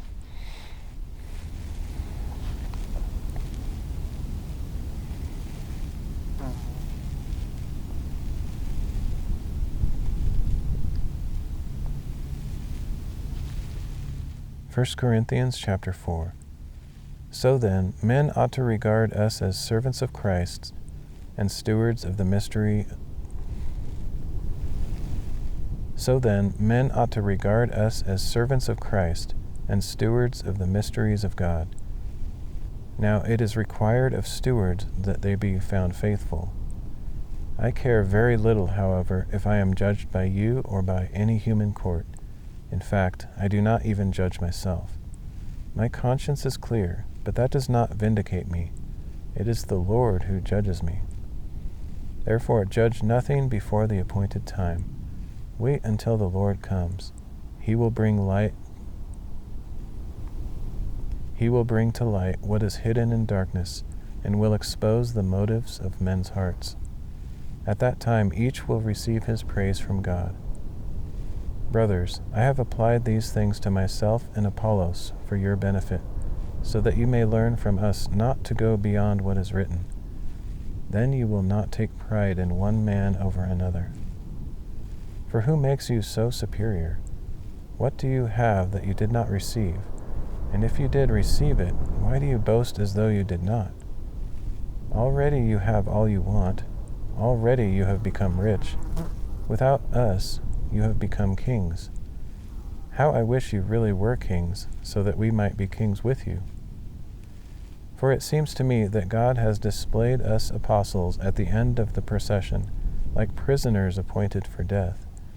We have become a spectacle to the whole world, to angels as well as to men. We are fools for Christ, but you are wise in Christ. We are weak, but you are strong. You are honored, but we are dishonored. To this very hour we are hungry and thirsty, we are poorly clothed, we are brutally treated, we are homeless.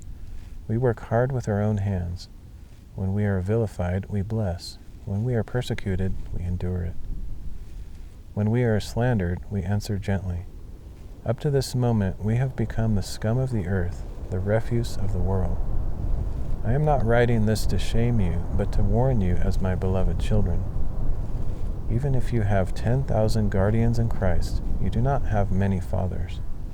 For in Christ Jesus I became your father through the gospel.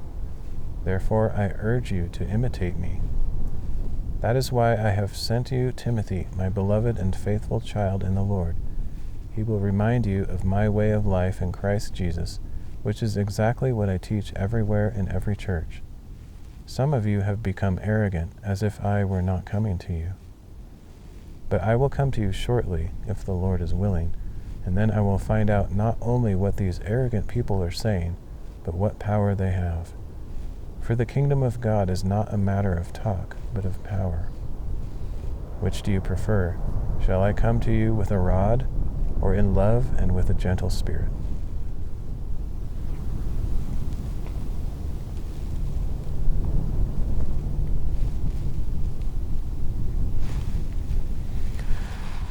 All right, that's it.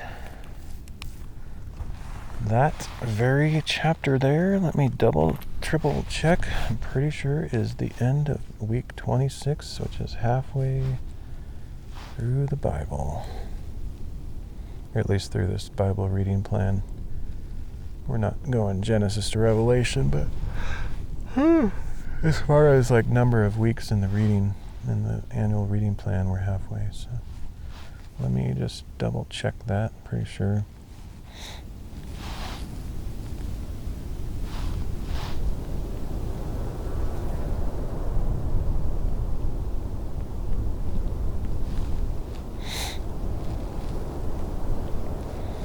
Yep. Party time. I finished half the Bible. It's kind of funny because it in one sense it feels kind of impressive to do like half the Bible in about 3 months or so. Let's see. Wait a minute.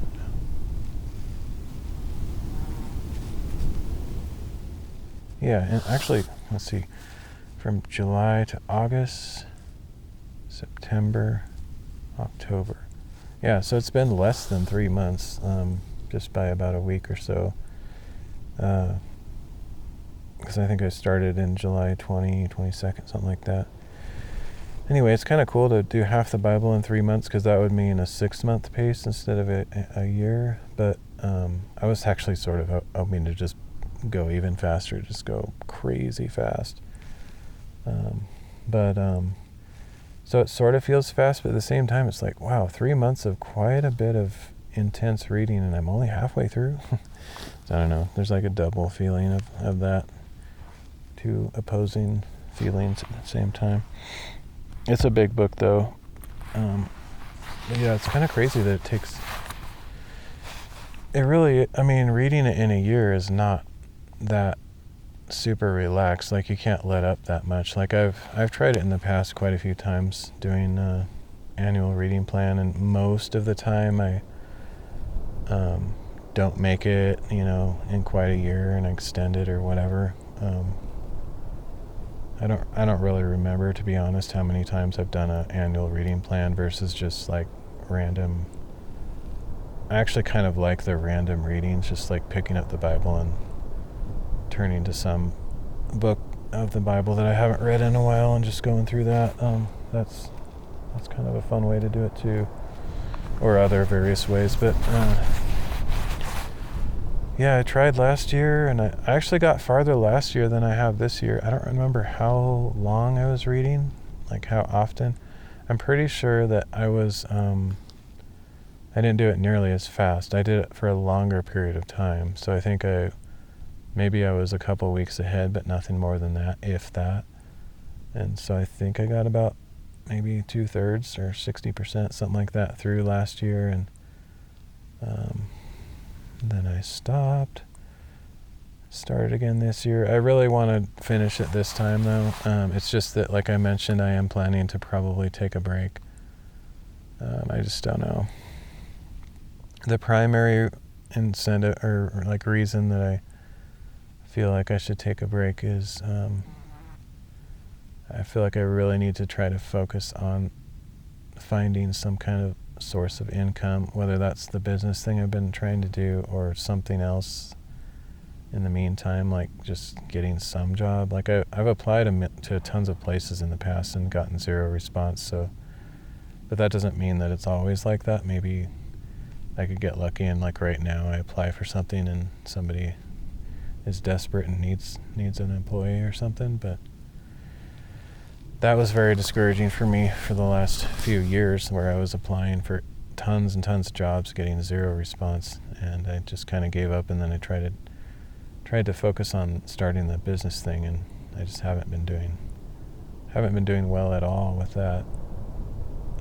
So that's what I feel like I need to focus on, is figuring that stuff out. That's kind of why I want to take a break. So I don't actually want to take a break at all. Like I totally don't want to take a break, but if I don't, then I'll probably keep putting that stuff off, and I might put it off anyway just because it's been such a struggle. But I need to do my best, full effort into it, or things will get very bad. So anyway, I'm gonna head out, so thanks for joining me. Like I said earlier and several times, this will probably be my last stream for a little while, unless I do an unrelated stream, but it'll probably be my last Bible reading for a bit. And there's a chance I might do one more carpentry stream in the next day or two. I might just do that off stream though, if I work on that project. I don't know. The only reason I was thinking to do the live stream is because I live streamed the whole rest of the project that I'm thinking of working on, so it'd be kind of fun to just show the finished project after doing the final stage of it. So that's kind of why I'm thinking to do it. So that might be something that I do tomorrow or next day. Otherwise, I'm going to take a break. So if you don't hear from me for a while, probably won't even notice, but that's what I'm planning to do. So I will catch you all later. Take me about 10 minutes to get out of this chair and get up there and turn it off. But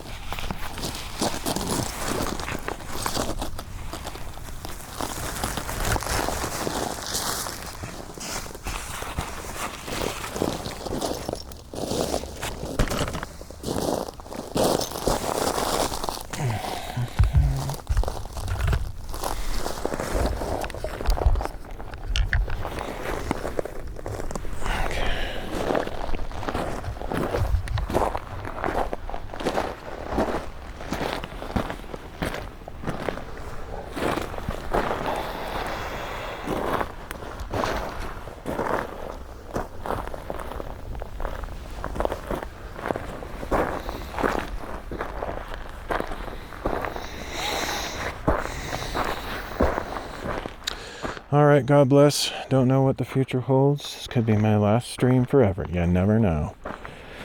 But have a good week and season if I don't show up again for a bit. But like I said, I might be on tomorrow, so we'll see. Later.